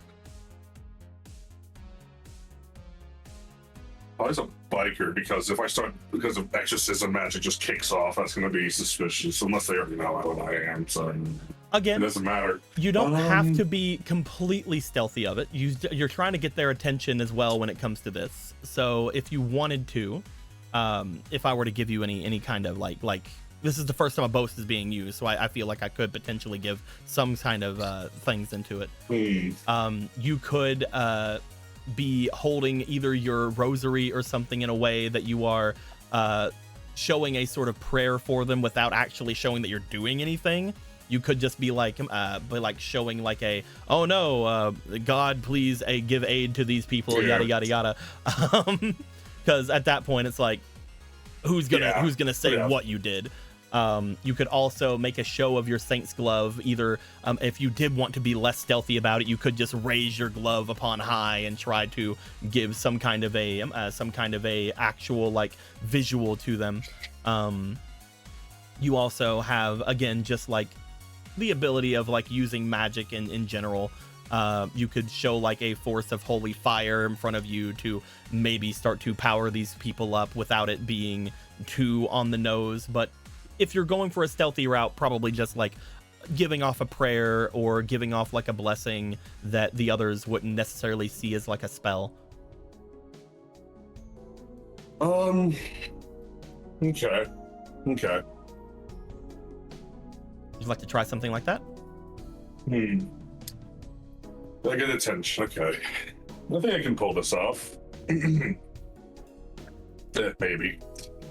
He's gonna have his little rosary dangling from his hand, just wrapped around his palm.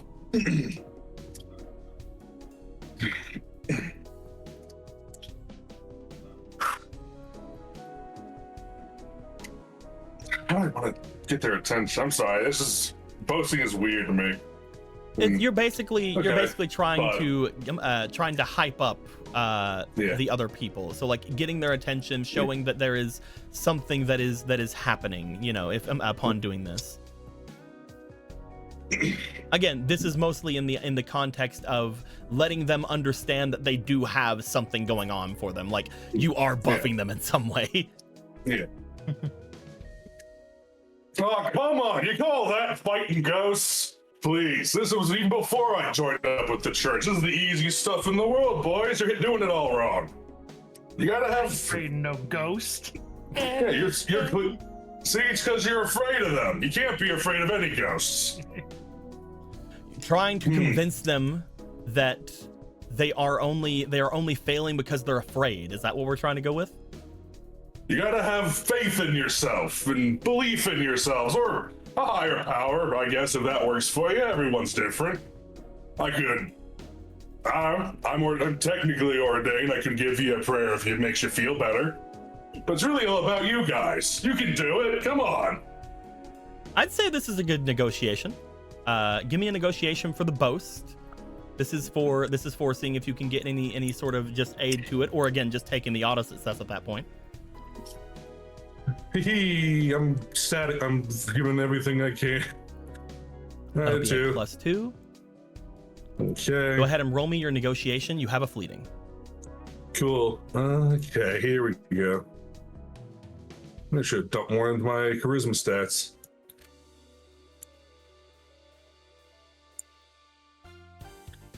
Wow, fuck me sideways. 2, and one more, please. Oh, okay. I'm using a different one. Gonna use a different dice. Yeah, I'm gonna use this one. 2. Come on, something bigger. I mean, 8 is bigger. 8. I'm also going to give you this little heroism because you just got a heroism. Bam. There you go. Cool. So So I have blue dice or something. God damn. 8 plus your 1, that'll be It's 3. 9. Oh, plus 3, right. That'll be a 11 then. 11 on this boast. I don't know. That's not good enough. Let's see.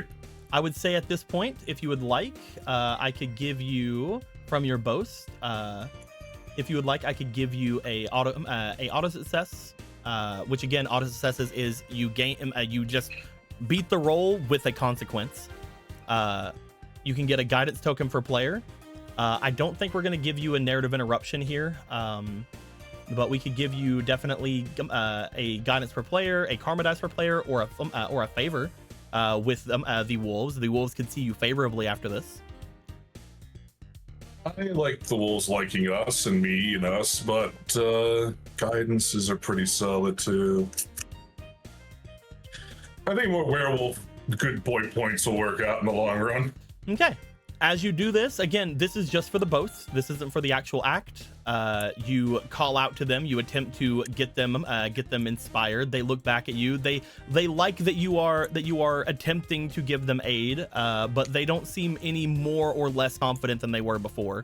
That being said, roll me for your actual thing here. We're gonna roll for your ability for the actual buff. Sick. One at a time. Plus 1. That's 4 plus Plus 2. 2. 6. Okay, plus 6 altogether. Nice. All right. Still Nikolai's die. Nikolai's dies work. We understand this. Look at that. That's a 10. That's the highest thing you rolled. Roll me one more time. Yeah. You have a fleeting? Oh, okay.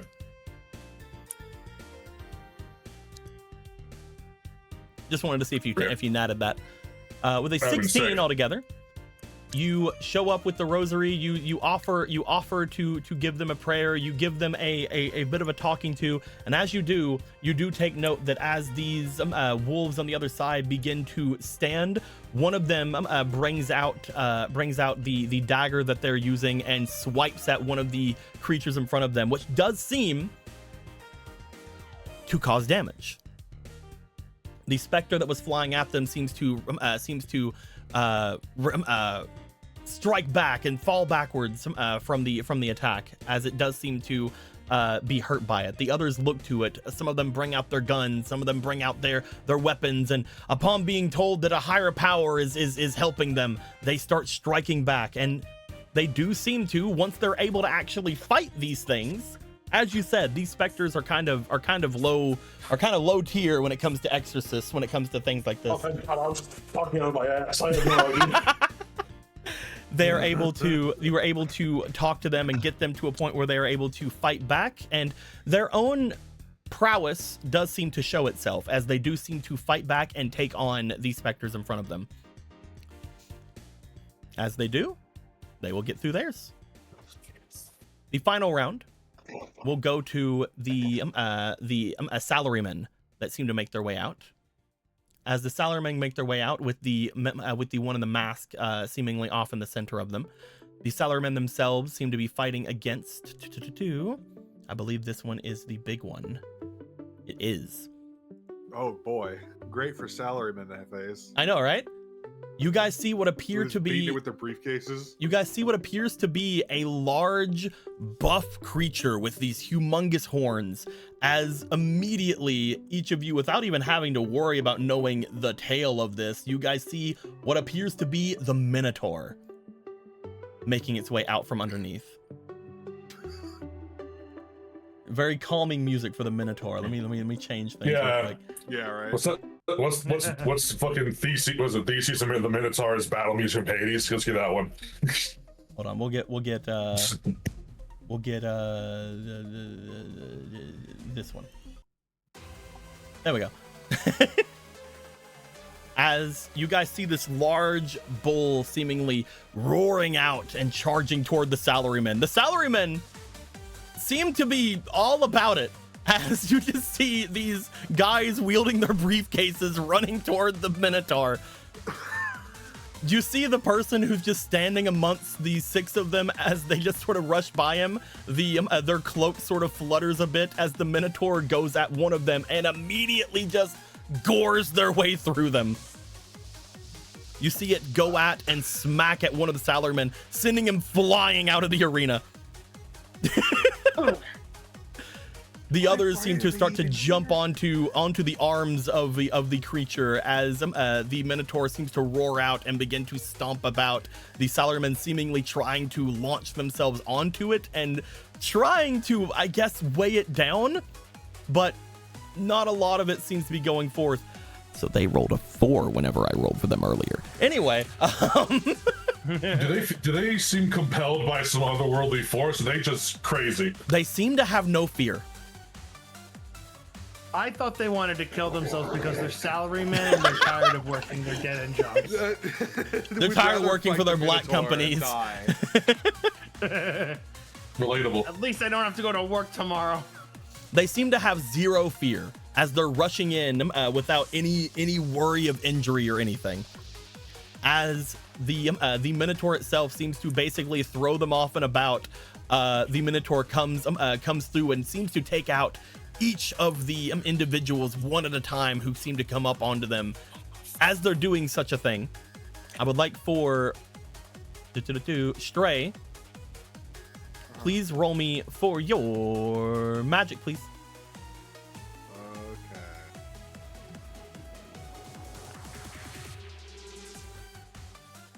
It's a 6. Plus 3. And it's a 9 altogether. Michael and Nikolai, roll me for your instinct, please. Sure. You guys will have. Yeah, it would be plus 3. 6 plus 3. Oh, that's a 9. That's a 12 then. Okay, that's still something. I'll give you something with that. We're gonna see if these guys get it. These guys have a higher DC than you. That's 20. That is a natural 20. Okay. 16. 16 plus 2 is 18. So, when it comes to things, Stray and Nikolai, you guys start looking over toward the salarymen, seeing that they are showing no fear.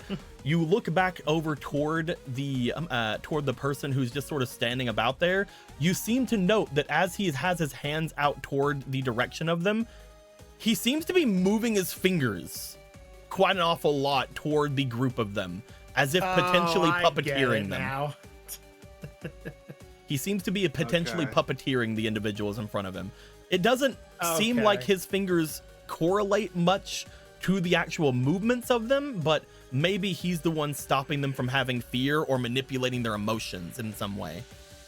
And refresh my memory real quick. People who get horribly mutilated in this thing, they aren't like... They're not dead. Forever that way. Yeah.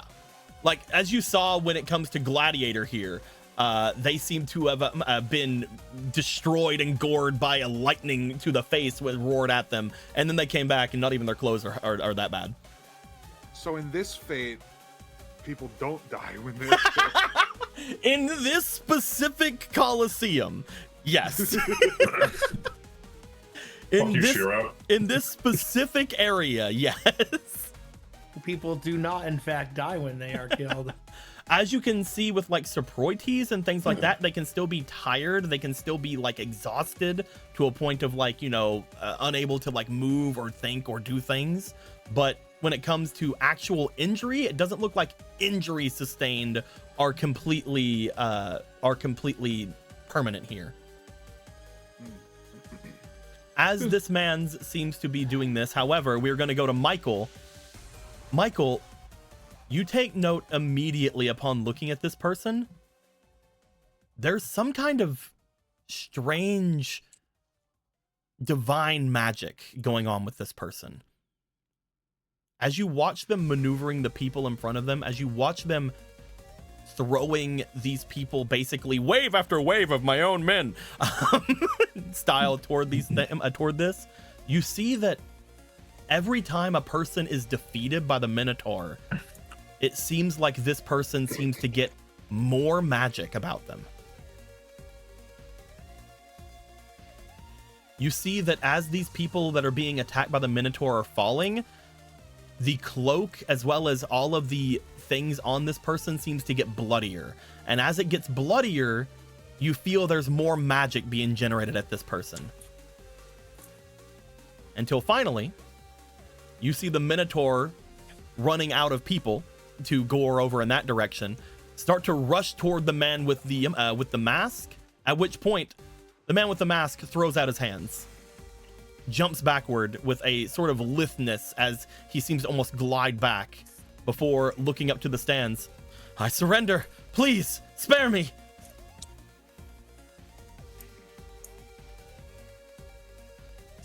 There is a general groaning of the people around as those of you who were up with Emperor see him looking down like, not again. Hold on. Mm-hmm. That's it? Spare me You my spent life. all I didn't realize I'd be fighting against a legend here, at least this early. Spare me. You spent all that time sucking prana out of those poor businessmen, and you're not going to use any of it? Upon you saying that aloud, Emperor looks down in your direction. He puts a hand out toward the people who have come to somewhat subdue the Minotaur in front. But as he puts a hand out, he looks back down in your direction, Michael. Give me a moment. As he looks in your direction, say that again. You didn't notice? Look at him.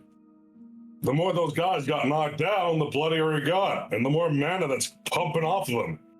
If I don't have these glasses on, I go blind. Emperor looks back around toward Miru and Ami as if to try to get some kind of clarification from them. Huh? Your friend? Is he speaking truth? Repeat that. What happened again? Michael has just called out as this man in the center of the arena looked like he was trying to give up upon fighting this Minotaur in front of him. Michael has pointed out that during the fight with the salarymen going down seemed to have this man seemed to have taken their prana into himself. So he's saying that you just took their prana and you're not going to do anything with it. And Emperor is looking to you guys as if for confirmation that Michael is telling the truth. Lynn's typing. I'm going to wait for her to say something. Mm-hmm.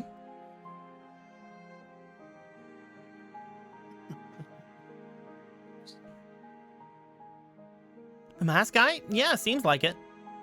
That unusual?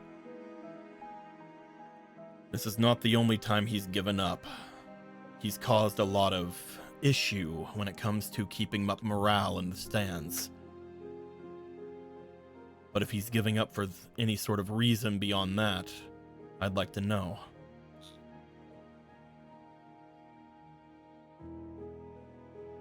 Michael is a man of God. Ah, so think he's building energy?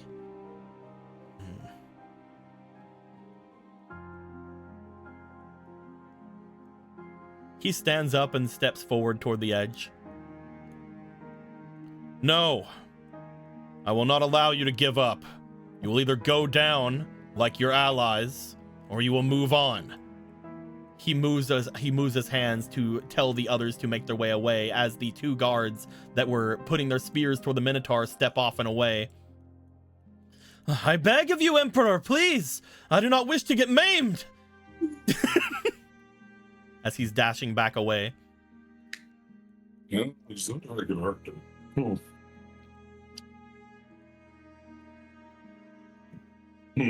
He seems to just be watching. At which point... I mean, come on, guy. I mean, we all came here to see sick gimmicks and fun fights.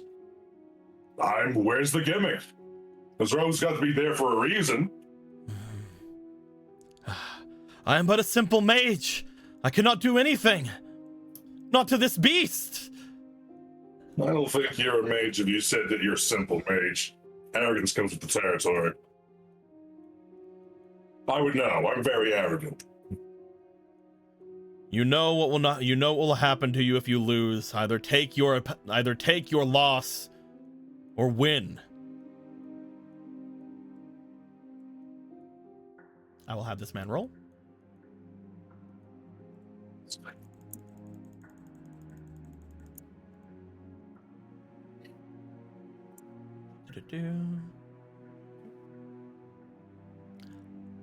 Michael, since you were the one that saw through this, I'd like to know odds or evens from you. Ooh, that's a good question. Odds. And it's evens. He looks toward all of you. Michael, just like before, whenever I said that you and Nikolai had seen him, that he was focusing on you guys, this time you can tell he is completely focused in your direction. There is a sense of not malice, not anything like that, but at this point, there is a almost sense of competitiveness going in your direction. You can almost feel him smirking behind his mask. Then I suppose to take my defeat gracefully. The man bows in front of the Minotaur as the Minotaur brings both of its arms up and smashes down on top of them. Leaving a smear of blood all over that part of the arena. Much larger than you would expect a single person to leave. The crowd seems to, at this point, sort of go wild. They all seem to be tired of this guy. Same thing with Emperor. They all seem to be tired of this guy just giving up all the time. That They're being not said, going wild because it was a good fight. They're going wild because fuck this guy. they're going wild because they're happy this guy got his fucking comeuppance. You see that at this point the two people make their way out to collect the Minotaur. The other one grabs and drags this man, as well as some of the others grab the salarymen to drag him off. As he's getting dragged off as an unconscious man's, both Nikolai and Michael can tell he is not unconscious. He is looking off in your directions. Michael's eyes haven't left, like, tracking him behind the shades. You are being very creepy. As he's being dragged away, he does not make any outward showings that he is awake, but the two of you can definitely tell as he is dragged away. The moment he disappears from sight, he just turns to the others. That one is dangerous. Honestly, that one is one of the least, showing of all the people around here. I don't think he's ever gotten past the first round. But if you think there's a reason for it... I haven't seen something like that before, but I know someone who's greedy for power before. Many times, actually. Quite a few bedeviled mages in my time. He's never made it past the first round. Is he always fighting with groups of people like that? I've never seen him fight solo. I usually go out and fight solo, so I usually get to see all the ones who are willing to fight by themselves. I've never actually been around him. I've only seen him fight a couple of times. And by fight, I mean motions toward what happened. Do his wiggly fingers while other people fight for him? Basically. I always assumed he was some kind of support mage or something. He's only supporting himself. He has a lot of prana stored up. A robe. Don't like the feel of that. Also, She points over toward the Minotaur that was leaving. that was the first creature. Oh. I think that's the one that the Shining Father took out. Well then. I haven't Yes, actually you're seen right. it come back in a while. I'll be damned. They did save the best for last. I haven't even seen them bring out previous beasts before. That's crazy. I guess that means that big snake can come back too. The big snake that was taken down by the Deep Hunter. Oh yeah, he did mention that. Pretty sure there's a scripture talking about serpents, but I didn't think it was literal. Oh well. Mostly parables anyway. So, I guess we wait for the next bout, huh? Guess so. We'll have a small intermission as everyone gathers themselves. We have 3 remaining teams that can combat. We will see how we're going to settle things through.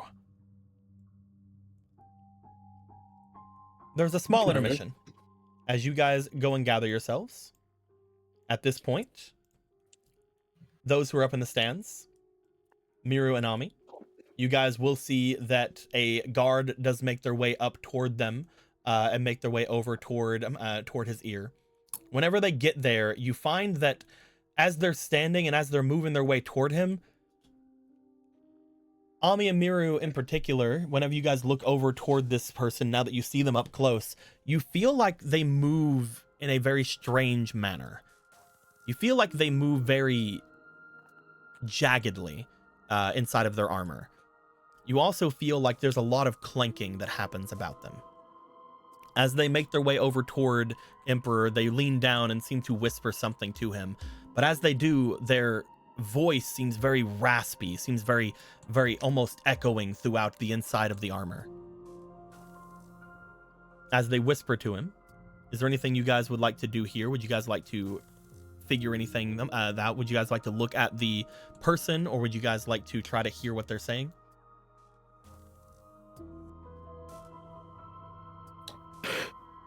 This is again for Ami and Miru. Yeah, she'll kind of take a look at Ami, because Ami she's usually confident that if she picked something up that Ami did too. Mm-mm. I would mostly just like to know if you are looking at the person or trying to hear what they're saying, one or the other. I'll stick to my chair and give her a meaningful look. I will say that she will keep her eyes fixed on it to kind of see if there's anything more about it that seems odd at a glance. Mm-hmm. So Miru, you're going to be checking out the actual guard that has made their way there. I would like for you to please Likewise. give me, if both of you are checking out the guard, I would like the both of you to please give me an instinct, please. Instinct.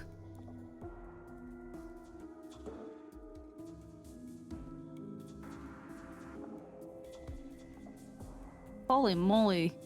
Fucking, my dice rolls have been ass.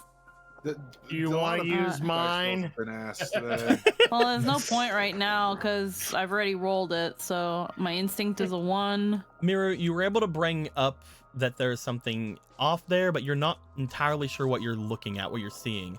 Ami, you're able to look at this thing a little bit more closely, and you're also able to remember what you saw earlier. As this thing whispers and as they're being very raspy and echoey with their voice, you take immediate understanding that the thing inside the armor is definitely some kind of undead or skeleton, similar to the ones he had surrounding him before.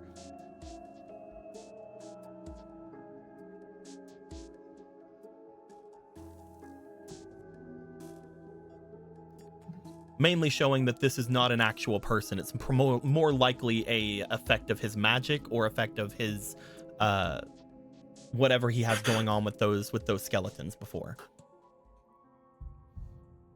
At that point, we will wait for you to type.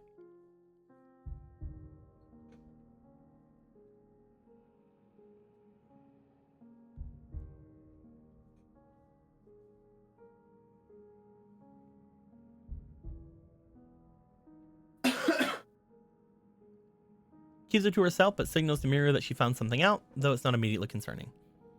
As he listens to what is being said, he seems to nod. That's perfectly fine. I guess this next one will have to be more entertaining than the last. He looks back toward the 4 of you. How much do you expect that your allies are able to handle? I feel like these bouts, aside from the boar, are a waste of time.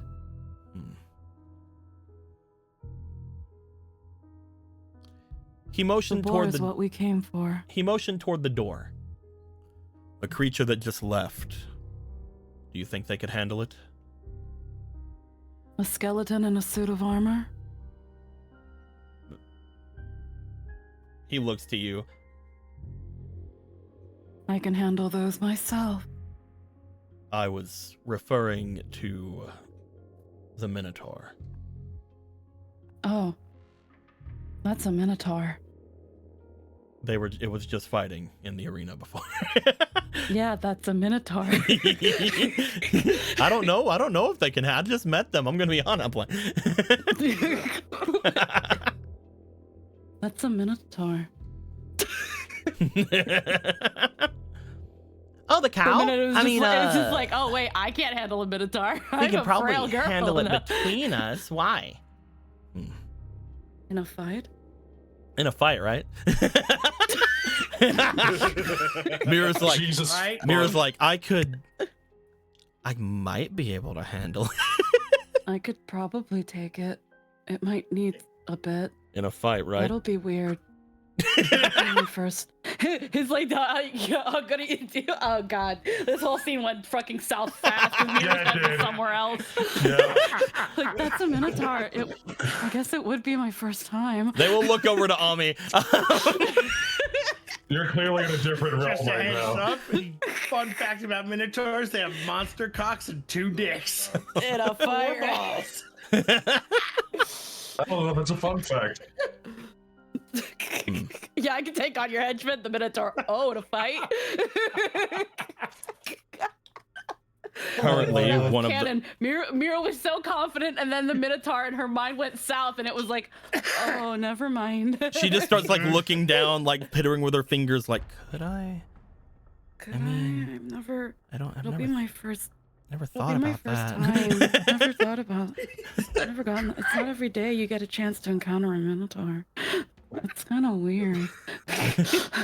So we would be chilling here if we didn't think we had a. So we would be chilling here if we didn't think we had a chance of fighting you. Minotaur should be doable. What are you offering? Or we wouldn't be. One of the other groups had just left. They found themselves unable to fight. Either that or they do not wish to fight against your allies, which is more what I'm thinking. Those wolves from before. Meaning the only 2 remaining are the warriors from Shielder and your allies. I need to make sure that we keep things entertaining, so I was thinking about adding in an obstacle to the next round. With this obstacle is more meaning. They will fight until one of the 2 groups or the Minotaur is taken down. Well, yeah, if you let the Minotaur out, Big Daddy would try to wrestle it. And that's what we will do. He steps forward. You meant in a fight, right? I believe so, but it's good to know that you're thinking. I thought he meant the skeleton and the armor. I could punch through several of those. A minotaur. They're so big. Girl, hey, back here, yo. Huh? Huh? No, I don't think I could punch a minotaur. What Thank if his God name that's is what's- David? Thank God that's what's in your mind. What if his name is David? David Bowie. David Bowie! Yes! David Bowie! I can't do that to David! Jesus Christ. I can't hurt David. I was really hoping you would remember. I remember I didn't too remember much. his name. I didn't remember his name, but I was hoping you would have remembered he was here. She just would have been like, I don't want to hurt David. This whole time she's saying all this shit, she just doesn't want to hurt David Bowie. Mirror, you would remember that in at least from what you had been given from your own visions and what you had read and what you had understood of the previous things, there was in fact a Minotaur that was summoned into this war before. And you also now know the nickname it was given at one point. Yep. David Mooey. No, I could never hurt David. David? That's so fucking weird. You were there. I know. No, it's so weird. It's just so weird. In the previous war, the Minotaur, his name is David. Well, it's not, but they named it David. If it's something from a previous war, what's it doing here? It's looking for its mother. It's true. Oh God. I can't breathe. Stop. It's just a child. We will now commence the next round. Unfortunately, we have lost quite a number of valiant fighters inside these, inside this arena. Currently, we only have 2 groups that are able and accessible to fight. I need access to your archive so I can actually understand half of what you say. She's actually looking out and she's actually worried. She's like, there's a child on the Coliseum. There's a child there. Someone let a baby loose on the Coliseum. Oh no. We're about to kill a kid. As he calls out, You know it. the 2 groups that remain. He motions over toward all of you guys, and then he motions over toward the group of warriors that would again remind you of the Roman warriors of Shielder's army. As he does, currently, the issue at hand is the fact that we need at least one other fight to happen before the boar is able and ready. That being said, I believe we have came to an agreement. First off, he motions over toward all of you guys, toward Nikolai, Shrey, Michael, and the rest.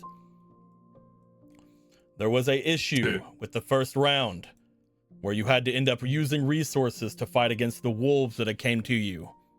As such, he motions toward one of the soldiers as they make their way over toward your group.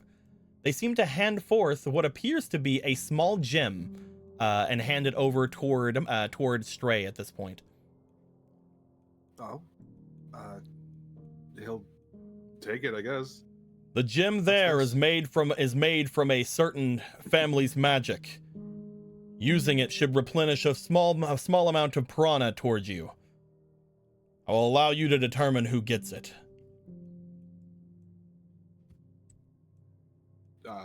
He will look over to Michael immediately. I wouldn't say no. He will walk over to you and hand it to you. Michael, I would like you to roll me a d4, please. You are going to get a d4 plus 2. I'm sick. It's like a healing potion, but not. Oh, goddamn, let's go. We're going to get 5 magic back. Almost at full. As you take the gem in hand, you seem to bring it over. It feels very strong, yet also very fragile. You feel like you could throw this thing onto the ground and nothing would happen, but you also feel like you could give it the lightest touch and it would break in your palm. As you decide to give it the lightest touch, it breaks, and you find that there is a sense of magic that seems to arise around you, similar to what happened after your guys' round, as if the collective energy of this place seems to flow into you. It's crazy. I got so much mana back all at once. The room fucking disconnected me. Hell yeah.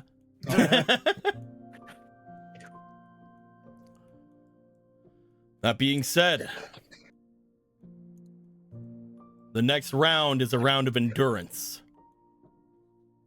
We will keep going until one of the 2 remaining forces are wiped from the field.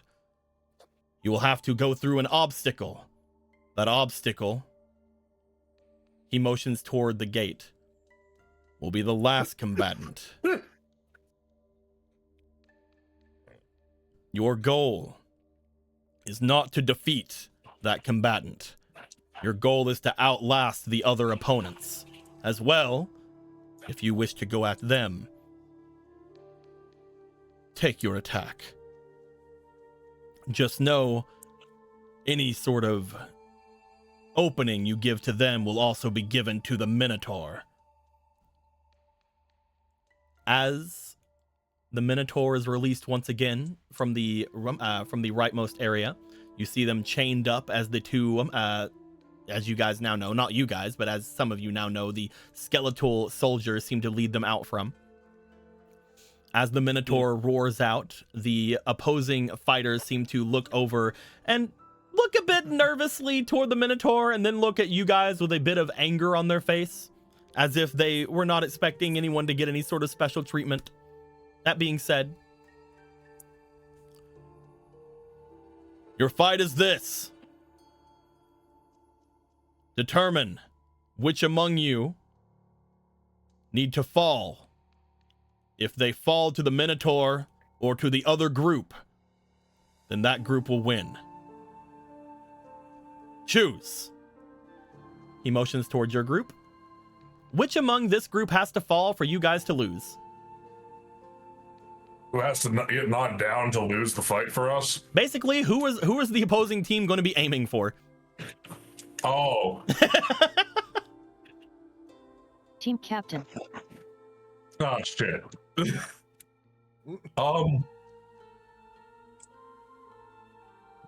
Who's the least likely to fucking die at anything? I feel like it's either Nikolai or Gladiator. That's what I'm thinking too. Same.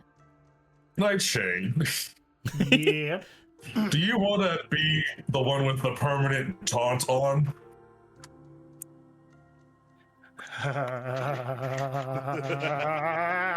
Yes. Nikolai's I will also bring up to you that Nikolai is most likely also going to be trying to fight that Minotaur. So it is up to you.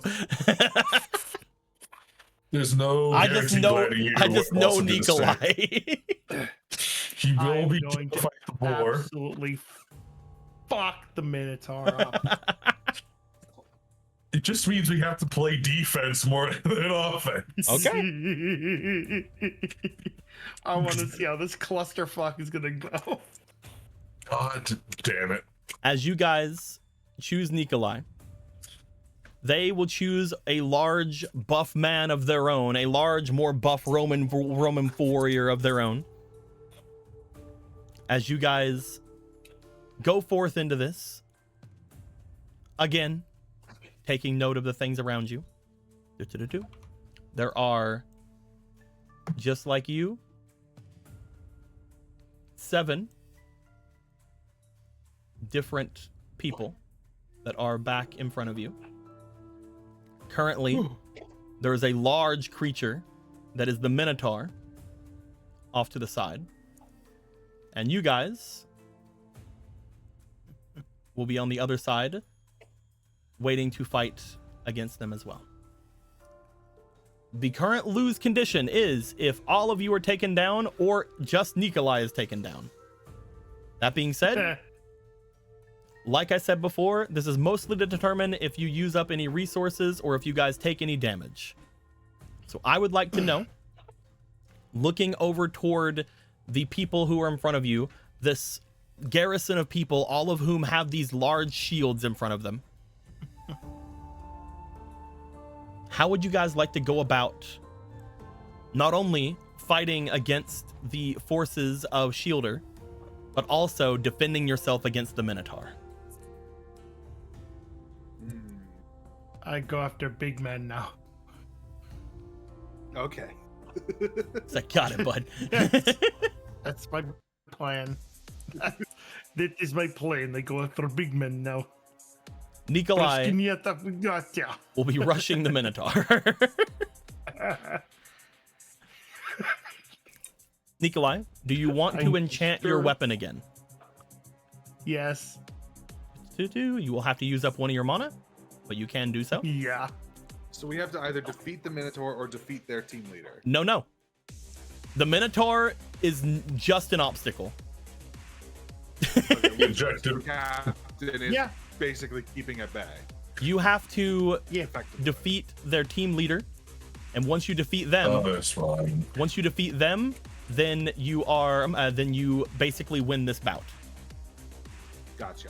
However, the rest of them, as well as the Minotaur, are going to be obstacles and trying to stop you from doing that. And they're going to be aiming toward your person, which currently is Nikolai. Yeah. So you have everyone going for you. You have, not only do you have everyone going for you, but you are also going actively toward the Minotaur. Yes. Yes. We're gamblers. Let's go gambling. Ah, damn it.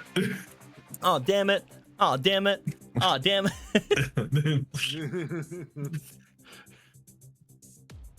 At Just this when point, you're about to hit gold, you quit. You don't quit. I don't quit. at this point, looking at Michael and Stray, what are your guys' plan? You know that Nikolai is going to be going and blocking off the Minotaur, attempting to take them out of the equation while also taking the hits from the opposing team, since he is the one that needs to go down. How would you guys like to combat this? Go for me. God. I mean, want to do that.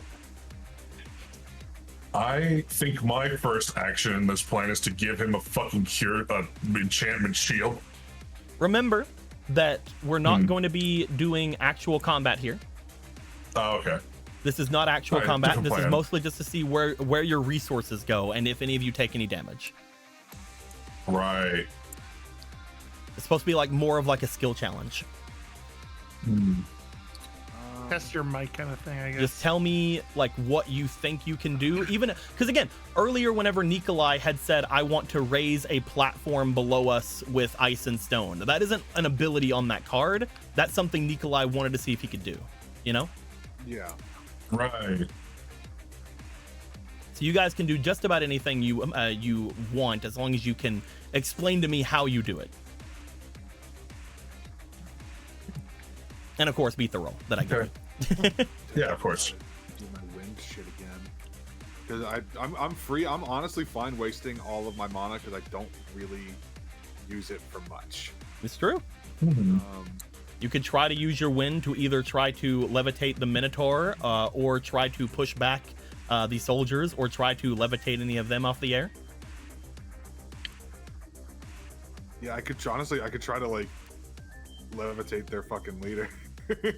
If you want to specifically aim for the leader, you can definitely do that.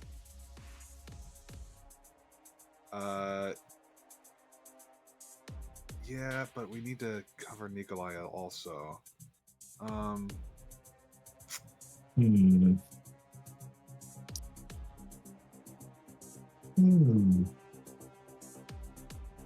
I have an Just try to idea. let that whole. Okay, you say your idea. I was wondering if I could maybe blind them, blast them with so much holy light that it fucks up their eyes for a second. Yeah, we can do that. Alright. Easy. Just make a tiny sun real Get fast. them off the fucking ground. Just so then you guys, they're just sitting there. just so you guys know, the blinded condition, which is something you can put on people, gives them -1 to any stat of the person who gives it to them's choice. So if you are putting blind on them, you can be like minus to your strength. Good to know. Okay. Would you like to try to do that? Yeah, Honestly, I'm gonna that try is- and make it. They don't have any way to fight against this. I will say that. As you're using up one of your mana, you conjure forth a shine from your holy fire and your exorcism magic, using it from the rosary and your saint's glove. A large flash happens in front of you as you just send a cone of light in the direction of the others, just like a hand blast going forward toward them. By God's might, I blind thee. You just go forward. Hand of fate. Yeah. Just run up, think Hey, fast. Shaman, what are you doing here? As you blind the opponents in front of you, they have no way of blocking this. They have Just- zero ways in the idea of magic resistance. As you go The forward, second- you go ahead. The second that goes, he turns to Gladiator. Get him! Can I assist with that as well? What are you doing? Of trying to lift them up with wind, like the whole group. When it comes to lifting, that is a thing you can do with your actual ability. That'll still be something you have to roll your ability for. If you'd like to do any of the other things, you can, though I don't think any of the other conditions is something you can do to them with that ability in particular. So yeah, we will, if you want to try to lift lift as many as you can, we will have to roll a d20 and we'll determine how many of them get lifted. That being said, if you're trying to focus specifically on the one of them, it'll be a little bit lower of a DC for you, but you only be going for one. Okay. Well, So basically, are you wanting to lift all of them or one of them? I'll just get the leader. Okay. That makes the most sense. I can go for it.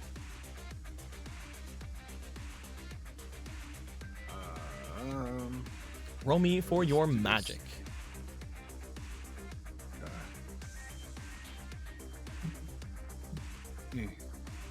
Oh wait, I'm gonna add this as well. Go ahead, roll it. That's a +1. That's gonna be 9 + 3. That is 12. As I mentioned, these guys have no resistance to magic, so go ahead and roll me one more time for your magic attack. 9 + 4, wouldn't it be? Is it 4? Because magic is 3 and then +1 from this. Oh yeah, because this is an 8. Oh, okay, I see. Yeah. But, Like I okay. said, they are not. They are basically vulnerable to magic. So go ahead and see if they can get something better. There's the 9. Okay. So that is a 13 altogether. I will have him roll. We will use the 13 as the DC for it. He has not resistance. He has vulnerability to magic essentially. You're gonna see what happens here. Luckily, I he thought my curse from last session was gone. As I said, he has vulnerability to magic, so he will be taking disadvantage on this anyway. But that is very funny. I was about to say, watch him roll in that 20. And It is. what would be fucking horrible? Watch him roll another one. He has disadvantage, so he will be taking the lower of these rolls. Luckily enough, I would be so funny if he got a 20 again. Watch another nat 20. That's a Or 6. 19. Okay. That was almost an 18. You saw it. You saw it dangling. find for a moment the others try to get in the way of the blast, but because they're blinded by Michael, one of them goes a bit too far in trying to defend their captain, and their captain gets lifted up off of the ground. At this point, Nikolai, you were going to go into a strength contest with the Minotaur here. Yeah. Are you going to actually be fighting him, or do you want to try to hold him back? I'm going to fight him. You're going to try to do an attack on him. Yeah, I want to punch him. I want to punch him in the face. You're going to punch him, so you're not going to use your hammer.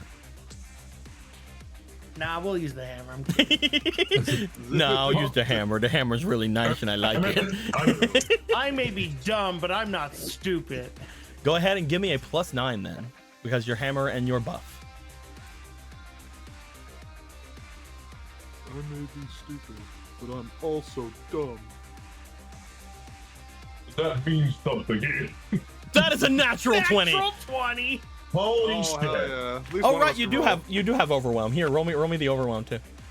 We keep forgetting you have overwhelm. Just in case his AC's like over 20. I'm a fucking natural. We need. I just wanted to get. Yeah, there we go. I just wanted to get a 30. I just wanted to get a natural 30 right there. As Nikolai, you see the Minotaur looking down and go to raise its arm back to smash down onto you. You bash the arm away with like the end of your warhammer, and then you twirl around and you smash him upside the face with the actual icy end of it, smashing him against it, causing the Minotaur to literally fall over as Emperor is looking down at this like, oh, so that one's your servant. Nikolai screams his war cry. Except he wouldn't do that because he's a master and he can definitely tell which one's the servant. Well, it's like Am I sure that one's not the servant? He just like looks at it, just like looks over to them, looks to Stray, looks back over. How come I can't sense that servant? Like, what's happening there? I believe that one is the one you said would single-handedly try to fight them.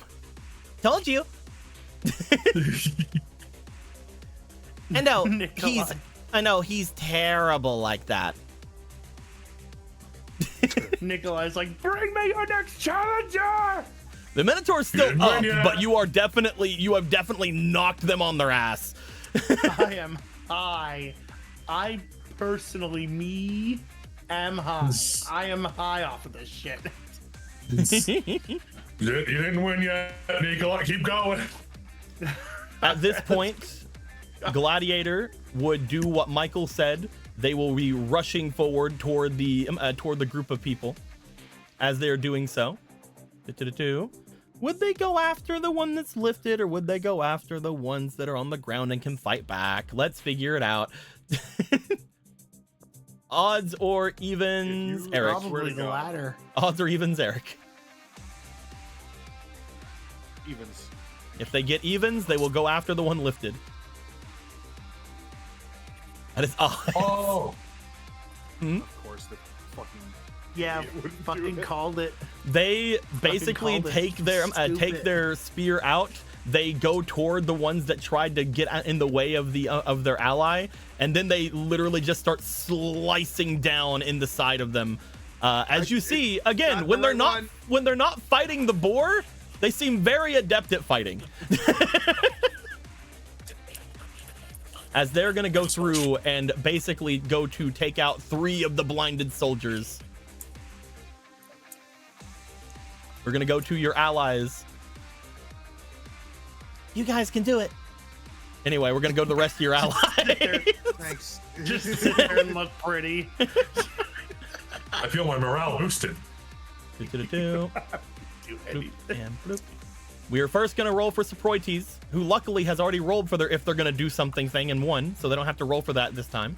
That being said, it would just be easier. Would you like to roll this, Eric, and see if they hit?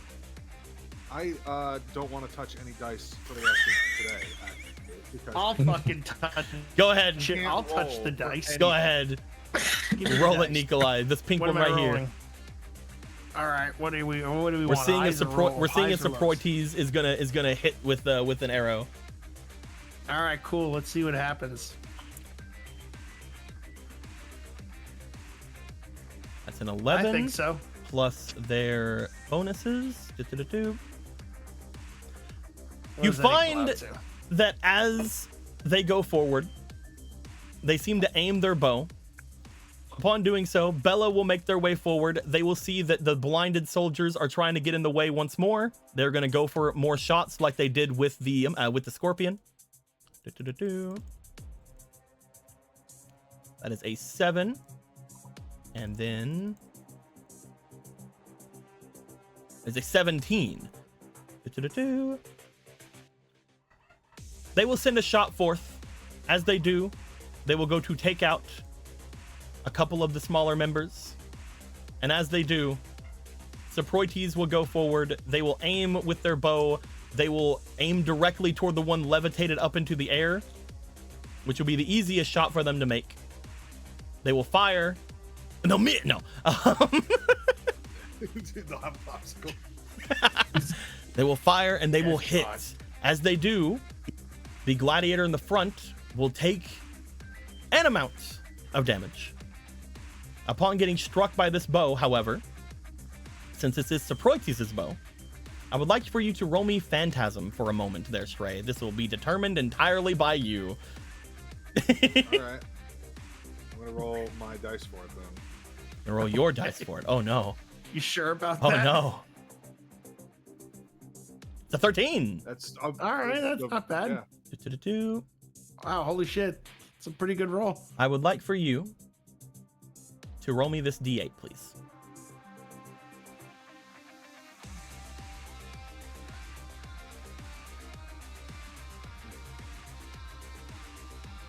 That is a 1. Fucking course.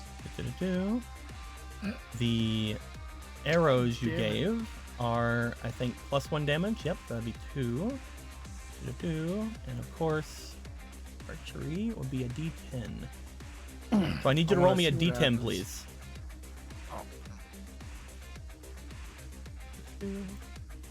I wanted to see what happened if I threw it in the bill. Another 1. What the fuck is going on? Hang on, can I test something? I'm gonna test something. You do it. You see. All right, let's do it. That's a Okay, 5. 5. That's a 5. All right, so it's...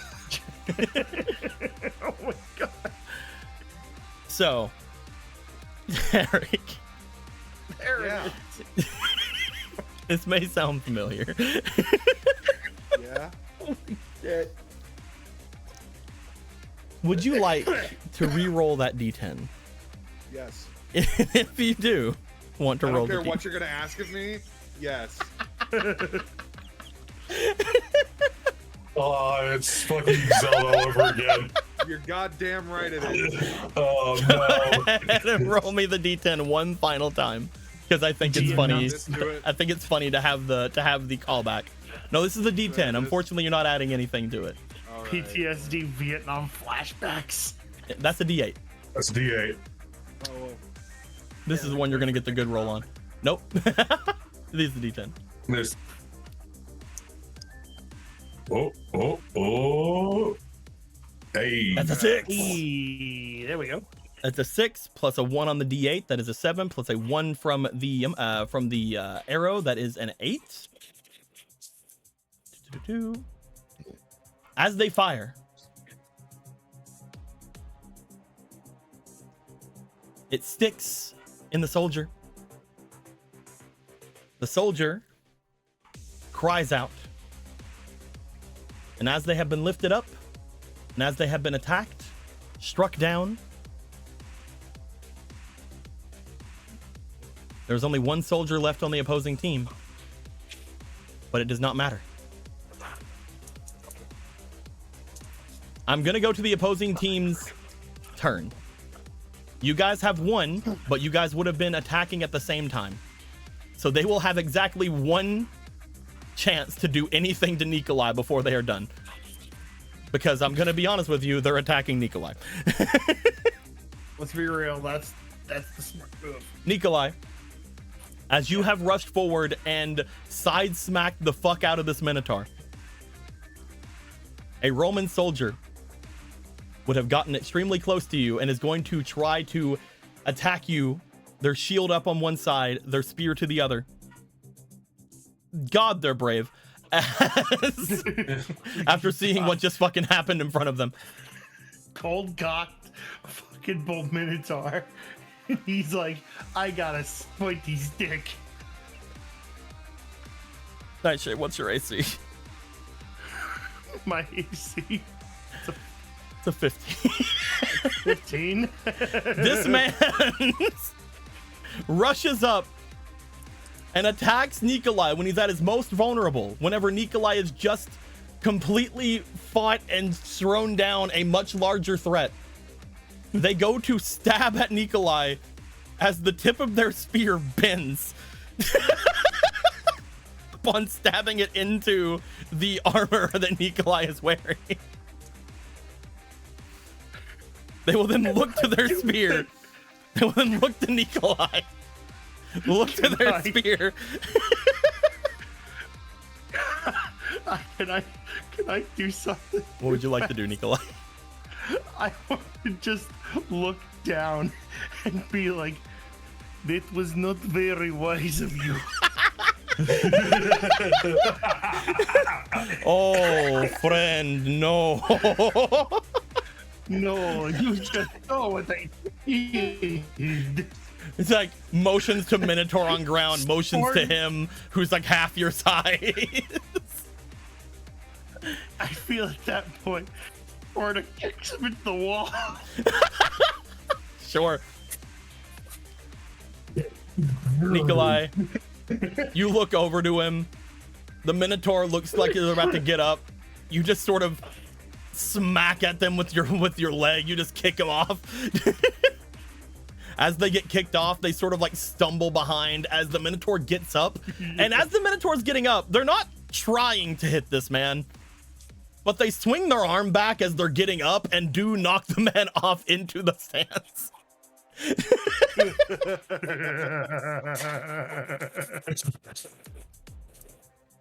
Leading to, as Emperor looks down toward all of you, seems we have our winner. Now, as I said, this is an endurance bout. If you can survive until the Minotaur gets put away, the boar is yours.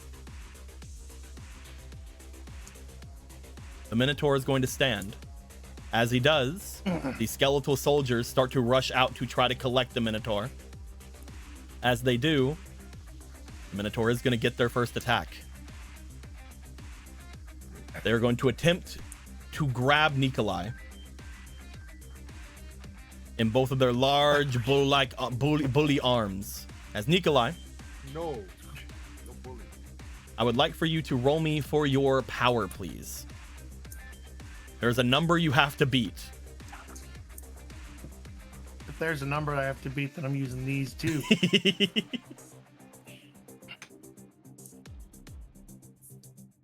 There's no such thing as not too much. There's no such thing as too much power. I say +2. You're going to get a +6 altogether for attempting to win this strength check against the Minotaur. Okay. Just there we go. Okay. Oh wait, I'm hitting E. I'm hitting the wrong one again. It's like, oh, let me just move it to 20. A cunning strategy. That's a 2, Nikolai. No! Nikolai. Wait, don't I have an auto success? I don't I see did. an auto success. Oh no, you do have an. Remember, I do. Remember, an auto success is you succeed with a complication. Do you want to do that? Yes. Okay. I But will not stand with the 2. No. Okay. Nikolai, you see them go to grab you. As they wait, do, there's a fleeting. but it came after your roll. Okay. Rip. Fair enough. There's gonna be more rolls. Don't worry. Okay. I'm sure. That is a 2. I will take the punishment. As this thing came after you, you go to he goes to grab at you. You push back as hard as you can. As you do, he looks like he's about to overwhelm you. Upon feeling like you're about to be overwhelmed, you push as much as you can into this.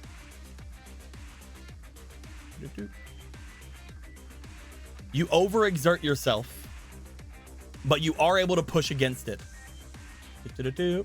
You are going to have a success, but you are also going to gain a debuff.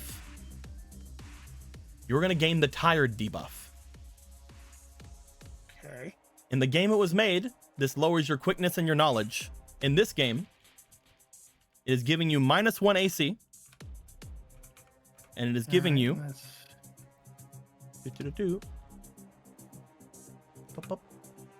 -2 experience. Currently, this does mean that you are down to 14 AC until you can get rid of your tired debuff. All right. As you overexert yourself to push back, the Minotaur overwhelms your defenses for just a moment, but you are able to push back with exerting yourself as much as you can. This is the strongest thing you've ever pushed against, but you are somehow able to stop it from squeezing you. I'm having so much fun. It is then going to get an attack on you. That was just its attempt to grab you. It is not able to grab you, which is good because it would have had a much worse attack on you after that. But it is just going to swing at you this time. And you are definitely the one it's targeting because you hit it. Yeah, no. You no knocked it flat shit. on its ass. That's a 4. That might not do it. What am I rolling? Plus that is a 12. 12. You have 14. It all depends on the overwhelm dice. I'm going to roll the overwhelm dice. If it gets a 3 or 4, then it will hit you. That is a 1. As it tries to go down onto you, you do put out your warhammer and you block it. Everyone, you have now been told you have to live through the encounter with the Minotaur as you just see Nikolai, for the first time ever, almost be overwhelmed. Almost. Keyword is almost. Almost. But he is brought down to a knee and then defended against it with his warhammer. It is on you guys. These guys are still a bit away. What are you guys going to do to either aid Nikolai or to push back the Minotaur? I feel like I'm gonna do what I've been doing and just keep. You're tired. Instead, I'm not gonna levitate, but I'm gonna push him back with some wind. Or I'm gonna try. Gonna try to push him back with wind. That's something you definitely can do. Go ahead and give me. If you're attempting to push him back, you're not attempting to lift him. Are you thinking you're trying to just kind of overwhelm him, or are you trying to distract him? I'm trying to physically push him back, like to like help. I'm basically trying to help the fucking skeleton people wrangle him faster. Is essentially, I guess, what I'm looking to I do could by have pushing you him back. either make it to where he has to roll to go forward, which would mean you'd have to roll against your magic to go forward, your magic versus his strength, or I can make it to where you can put a debuff on him. You can give him the same debuff he just gave to Nikolai. And what does that do again? The tiredness debuff gives him a -2 to his expertise or to his experience, which he's not using, but it also lowers his AC by 1. I mean, I think I'd rather try to do the other thing. Okay. Not the debuff. Go ahead and roll me for your magic. We'll determine the DC it has to do in order to go forward.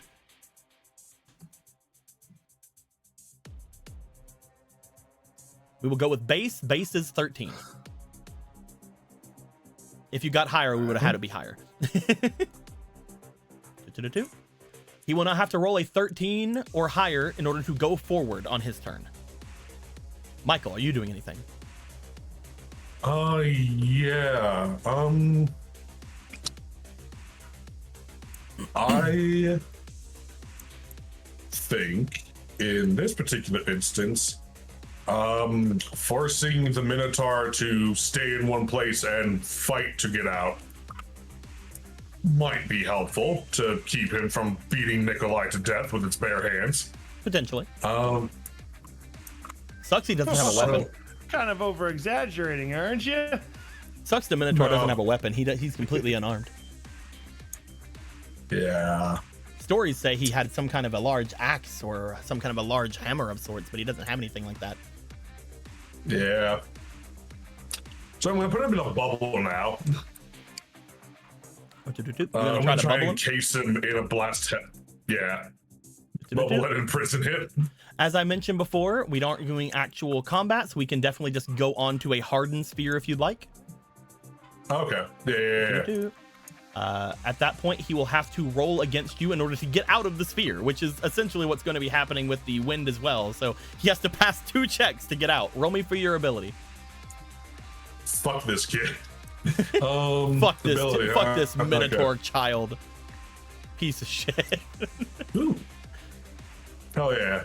The +5, base let's will be go. 13, but we'll see if you get higher. That's 1, 13. 2, that's 9 plus 3, that is 12. Yep, it is gonna be 13. He has to pass two DC 13 checks before he can go forward on his turn. Yeah. 2. That being said, Gladiator is definitely gonna rush in. Oh, please don't break the thing I just made.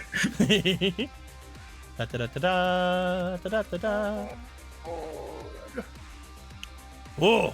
18. All these things will be happening at once, so we'll say that they do this before the shield goes up. Because I'm nice like that. As they will attempt to do a attack on the Minotaur, they will try to go in on it. It is technically a beast, so I will roll again. They got an 18 though, so they definitely got it. Okay. But as they strike in, they will do some damage.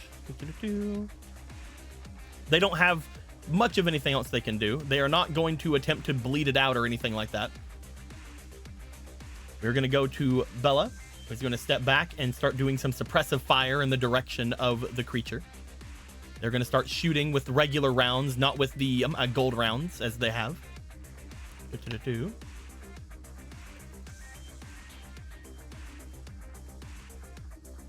They will be missing. And it shows. Unfortunately, regular rounds don't seem to do much to the Minotaur. They were going to hit, but it just didn't do anything.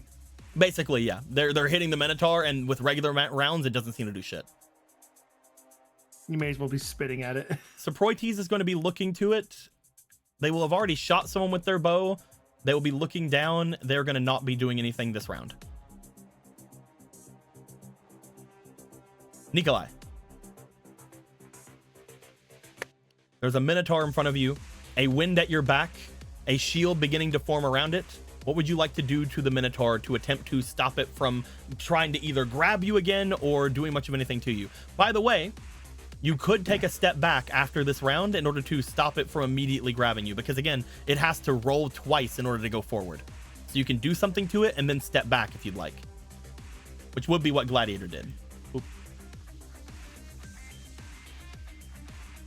I would want... All right. You also have a fleeting for whatever you're planning on doing. Yeah. I want... Okay, I know this is gonna be fucking corny as shit, but I want to do like a fucking plus ultra, like swing down my fucking my warhammer onto its skull, like right between the eyes, because it's a fucking ball, and I want to just slam that thing as hard as I can. Okay. Let's go ahead and go for an attack then. Roll me that +9. Right, remember, you have the overwhelm as well. Yep, we're gonna do this though. Mm-hmm. Oh my god! 10, 11, 12, 13, 14. Roll me your +14 with overwhelm. And you have fleeting, so you have to roll this twice. All right.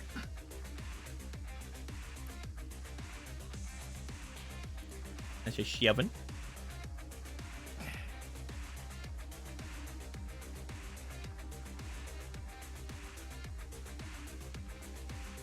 It's 18, 19 plus 14. So you go forward and you're going to try to knock this thing. You're going to try to knock this thing upside of its head, trying to slam down onto it as hard as you can. Just so as violently as possible. I am going to say at this point, whenever you strike down onto it, you do find, because you are able to fight this thing and because you were able to figure out a little bit about it while fighting it, you take note, the actual impact is not doing damage. However, the impact itself did seem to do something to it. Just like before, striking it in its head, you find that it is distraught and dazed. You have now put a debuff onto this thing called Broken. What this means is any effects it had that would stop any effect that it had that would stop it from taking damage is now not working, and you can lower any of its stats by 3. Any of its stats by 3. Mm-hmm. I would suggest strength. Defense is also a good one. That's what I was gonna say. This motherfucker weaker. Only I am allowed to be the strongest on the planet Earth. Oddly enough, it still has a higher strength than you, even with -3. But that's not allowed. You have to rectify that. Do you want to step back at the end of this round so that it has to get to you? Yes. Yes, I do. Okay. We will go to the Minotaur. It has to roll twice to go forward. First, it has to roll a 13 or higher to get beyond the wind.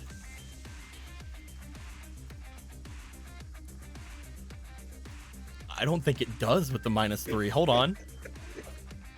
You're telling me this bitch would have done it on a 2? Yes. Cool.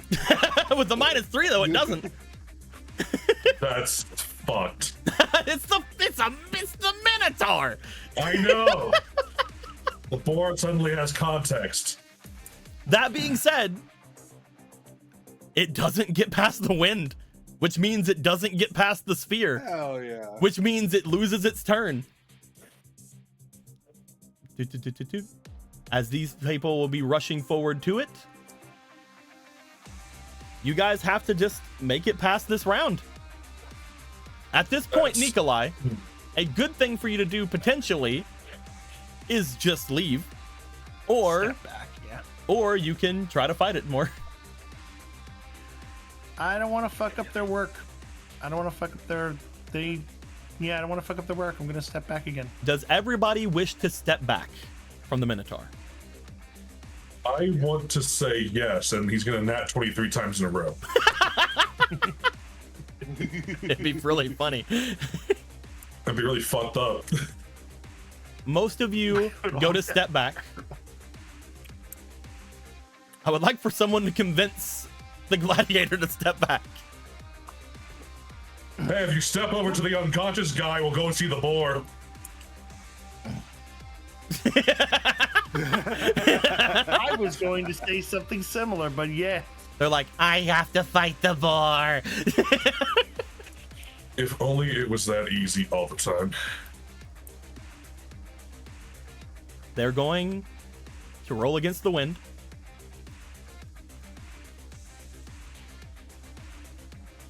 They get past the wind. Oh no. They're going to roll against the sphere. They get past the sphere. As they bust through both of the things getting at it. That is its 2 actions. As the others go forward, the 3 skeletal soldiers surround it. They interconnect their spears with the chains that are around its arms. And almost immediately, as they interconnect their spears to the chains, there is a cold aura that goes around the entirety of this place. Very similarly to the first time you guys had seen the Emperor. As this cold aura goes over the entirety of the arena, the Minotaur seems to calm.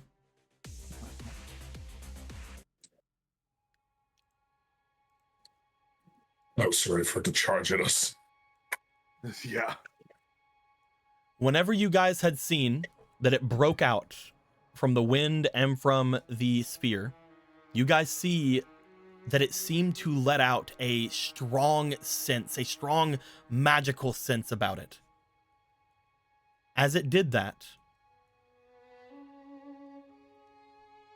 Michael, Nikolai, Ami, Miru, I would like for all of you to please roll me for your experience.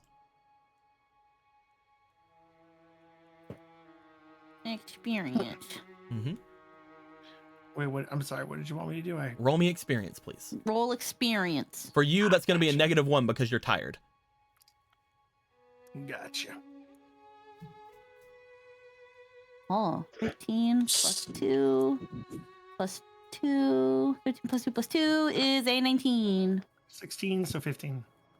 19, 15, 16. Ami gets a 8. 8. A 19 was from Miru, right? Yeah, 19 was Mira. Miru, as you look down toward this creature, as you see it breaking through its limits at the very end of it and actually attempting to go at the others, you do take note, looking over in their direction, it feels very much like a servant. As you look in that direction, even though you have been told of all the servants in the war, it feels very much like the thing you're looking down at is a servant. In fact, again, you yourself already sort of thought about it as the Minotaur was summoned in a previous war. You look down and you see what appears to be, it's a 19, you'll get the full thing of it. You find Stray Berserker.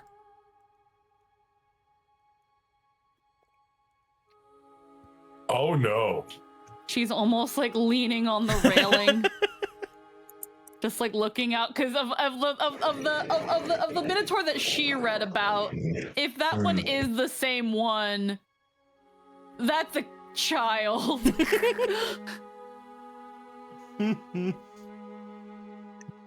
Please let him go.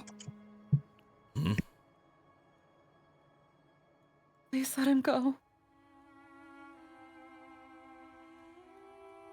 He looks down toward the Minotaur and looks over to you. And why is that? It's just a child. A child? The Minotaur.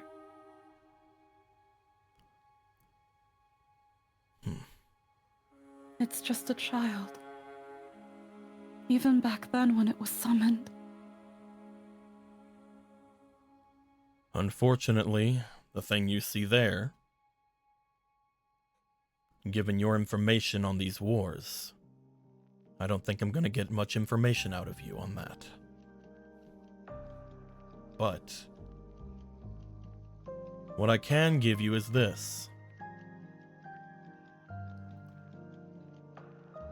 Mages have ways of going against the rank and file, going against what's actually there and about with these things. That thing you see down there, it was defeated in the last war. That's true. But a certain family kept it around after the war was over. They created a vessel for it. And they used it, that heroic spirit. The being down there you see, it has grown these last 30 years.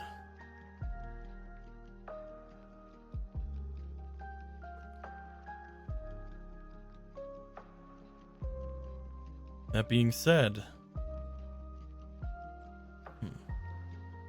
So the Fuyukis kept the Minotaur alive.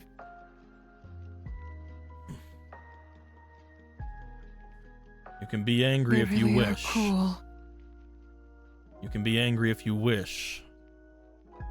But know that it is serving a purpose.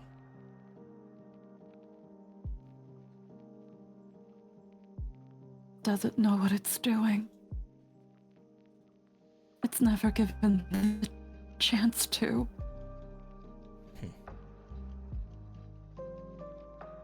How long has it been scared? Scared. Back in the previous war, it was a Lancer. But it still had mad enhancement to an extent. That was Lancer. They forced it to grow big. Against its will, and it went on a rampage. Perhaps was that's calm, why I'm able when to... it was allowed to be calm. Perhaps that's why I'm able to command it to some extent.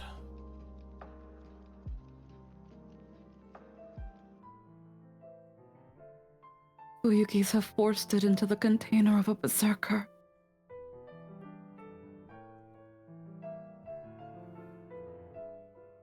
But you're well versed enough in their cruelty. He turns his face away from you a bit when you say that. They learned nothing from Julia.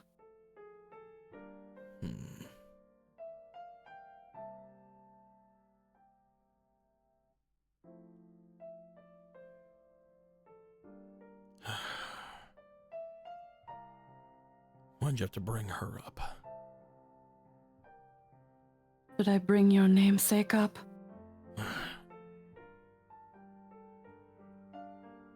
I know why he cast that name.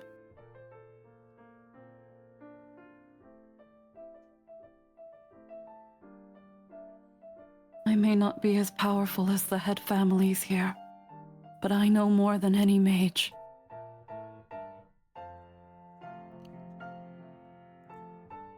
I'd like you to give me 2 rolls, please. Okay. The first is a demeanor check. Okay, I'll use this one. Do you want to use any of your guidance? She is so serious. She's like, not David Mooey. Do you want to use any of your guidance? Assholes. Yeah, sure. Why not? Sure. You have 1 fleeting, you have 1 guidance. Roll me a d20 3 times. All right, that is a 14. Also, I'm gonna Have put on another D20 here. sad music. I'm gonna put on this one. Nat 20. Let's go! Yo, Fishing for crits, baby! The second roll I want you to make is a negotiation. Mm-hmm. Okay, well, let's put these back in there. Do you want to use any of your They're guidance? fucking going. Can you put it in there? Thank you. 18, 19. And One more time. then one more time. Okay. Yep, that's for your guidance. Roll me once for your fleeting. Okay, so another one for We're just fleeting? fishing. Alrighty. 18. 18 again? 18 minus 1 plus 1, so just 18.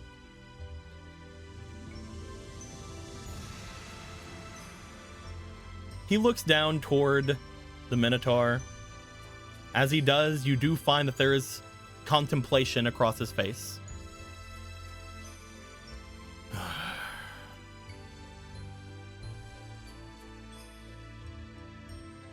What were the terms of the deal again? The deal you made with me. If you won, you could get my secrets of who I am. And if you won? I keep my secrets. But you get one thing in return.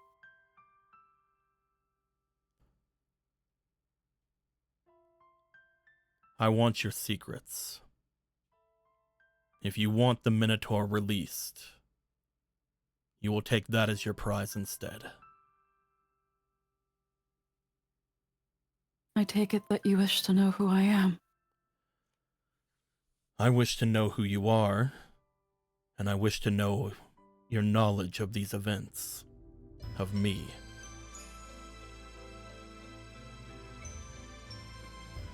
Do we have a deal? We made one whether I truly agreed or not. I felt your magic. I wasn't trying to be subtle. A You deal weren't made being through me transparent either. A deal made through me is binding.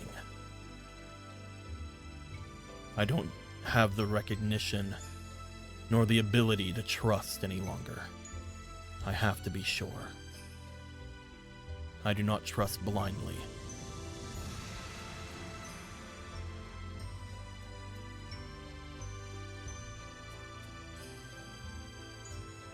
The Minotaur for your secrets.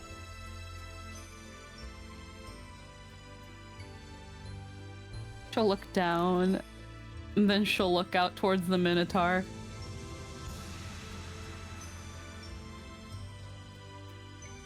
And unless Ami wants to strain to hear, she'll say the name of her father.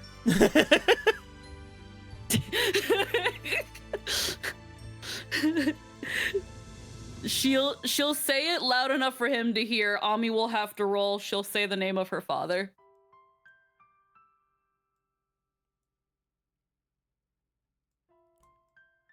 Because you have given information, we're going to assume that you are agreeing to these terms. That being She had said, already agreed when she shook his hand. that Yeah. being said,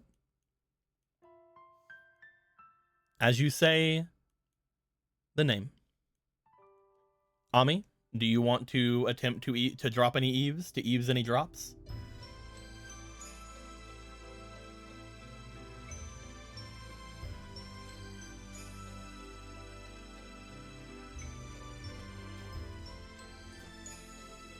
I think I already know it. But yet I'll roll You probably to do. see if it confirms.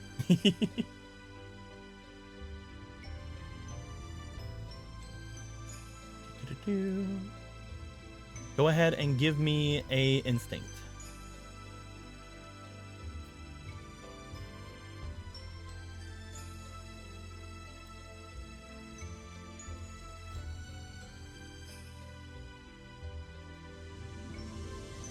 Focus is perception until it isn't, I see. Oh no, we can do focus. No, you're right. You're actively trying to listen here. This isn't a passive thing.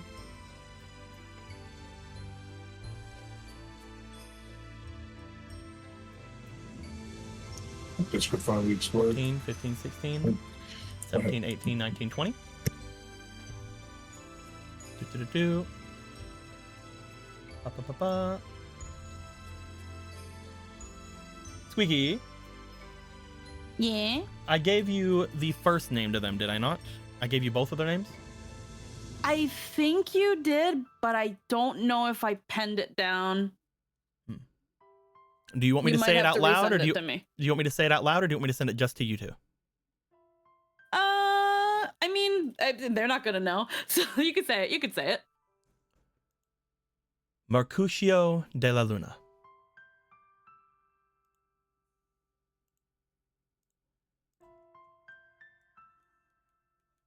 When you say No, I have no idea. Mercutio de la Luna, they look to you. They look to you, and their eyes trail over toward Ruler.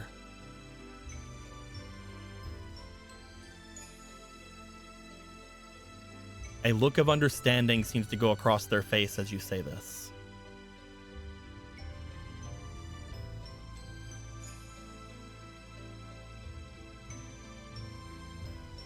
Master And there de you la go. Luna.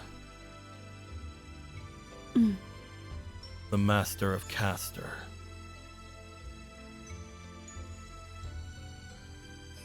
As he says this out loud, Ruler looks back over and sort of takes a couple steps back.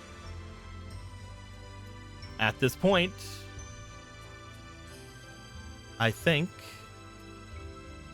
you're going to end things off there for the night. Bye-bye. Bye-bye. Good night, everybody. Bye. So I'm gonna say right now, Mm-hmm. until I made Miru, I didn't know whose I was gonna belong to. Ugh. I just knew Yeah. she was adopted. But then Deco did a funny.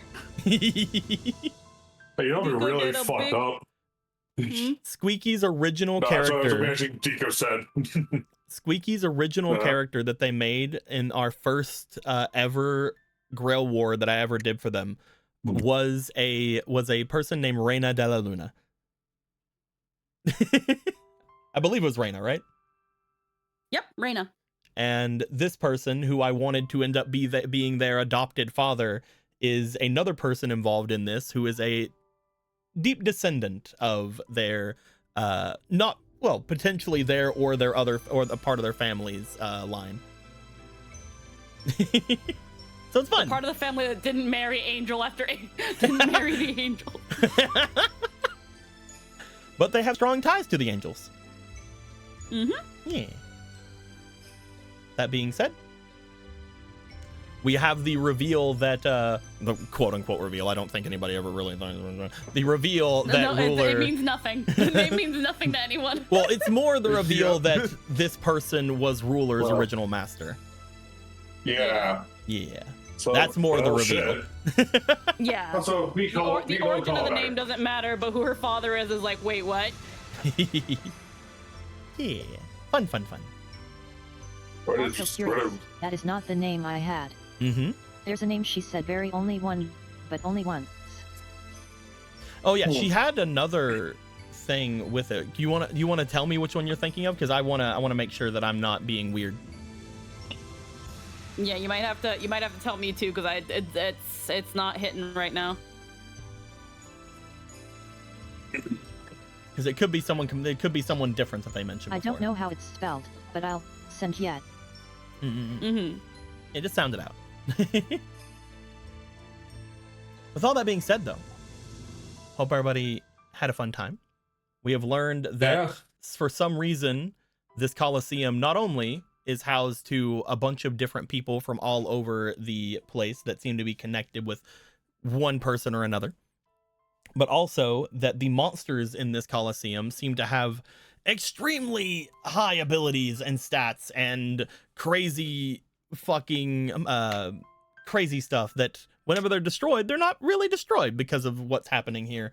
They just sort of either get stronger or their effort slash spiritual energy gets put into the people around them. Thanks to, you know, understanding that the magic that was lost before from the fights not only went into the weird blood man, but also went into the rest of you as extra mana and prana that had come forth. This arena seems to somewhat empower everyone that fights in it, depending on, according to the person here, potentially the excitement of the crowd that happens around them. That being said, we'll come back next time with the actual boar fight. I know, we lied, because I thought that things would go faster, and I'm an idiot. But you know, okay. I'm bad at timing things too. the next episode will be the Caledonian Boar 2, Electric Boogaloo. Caliborian Dome. The Caliborian Dome. The Dome of Caliborna Dome. Cali Dimmadome. Still Dimmadome. Well, yeah, that's a cool callback and cool reveal, because that's wild as shit. Mm-hmm. Why did Caster step back as if they didn't know? Oh, you're talking about yeah. I know the name you meant. I know the name you're saying. That being said, we'll talk about it after the thing. That being said, Yeah, because I know what they mean when they spell it out. I'm pretty sure I know the name you said. That being said, all that being said, everybody. And Chris, and until next time, like always, later days. Bye bye. Bye bye. Oh, bye bye. God damn. Do-do-do.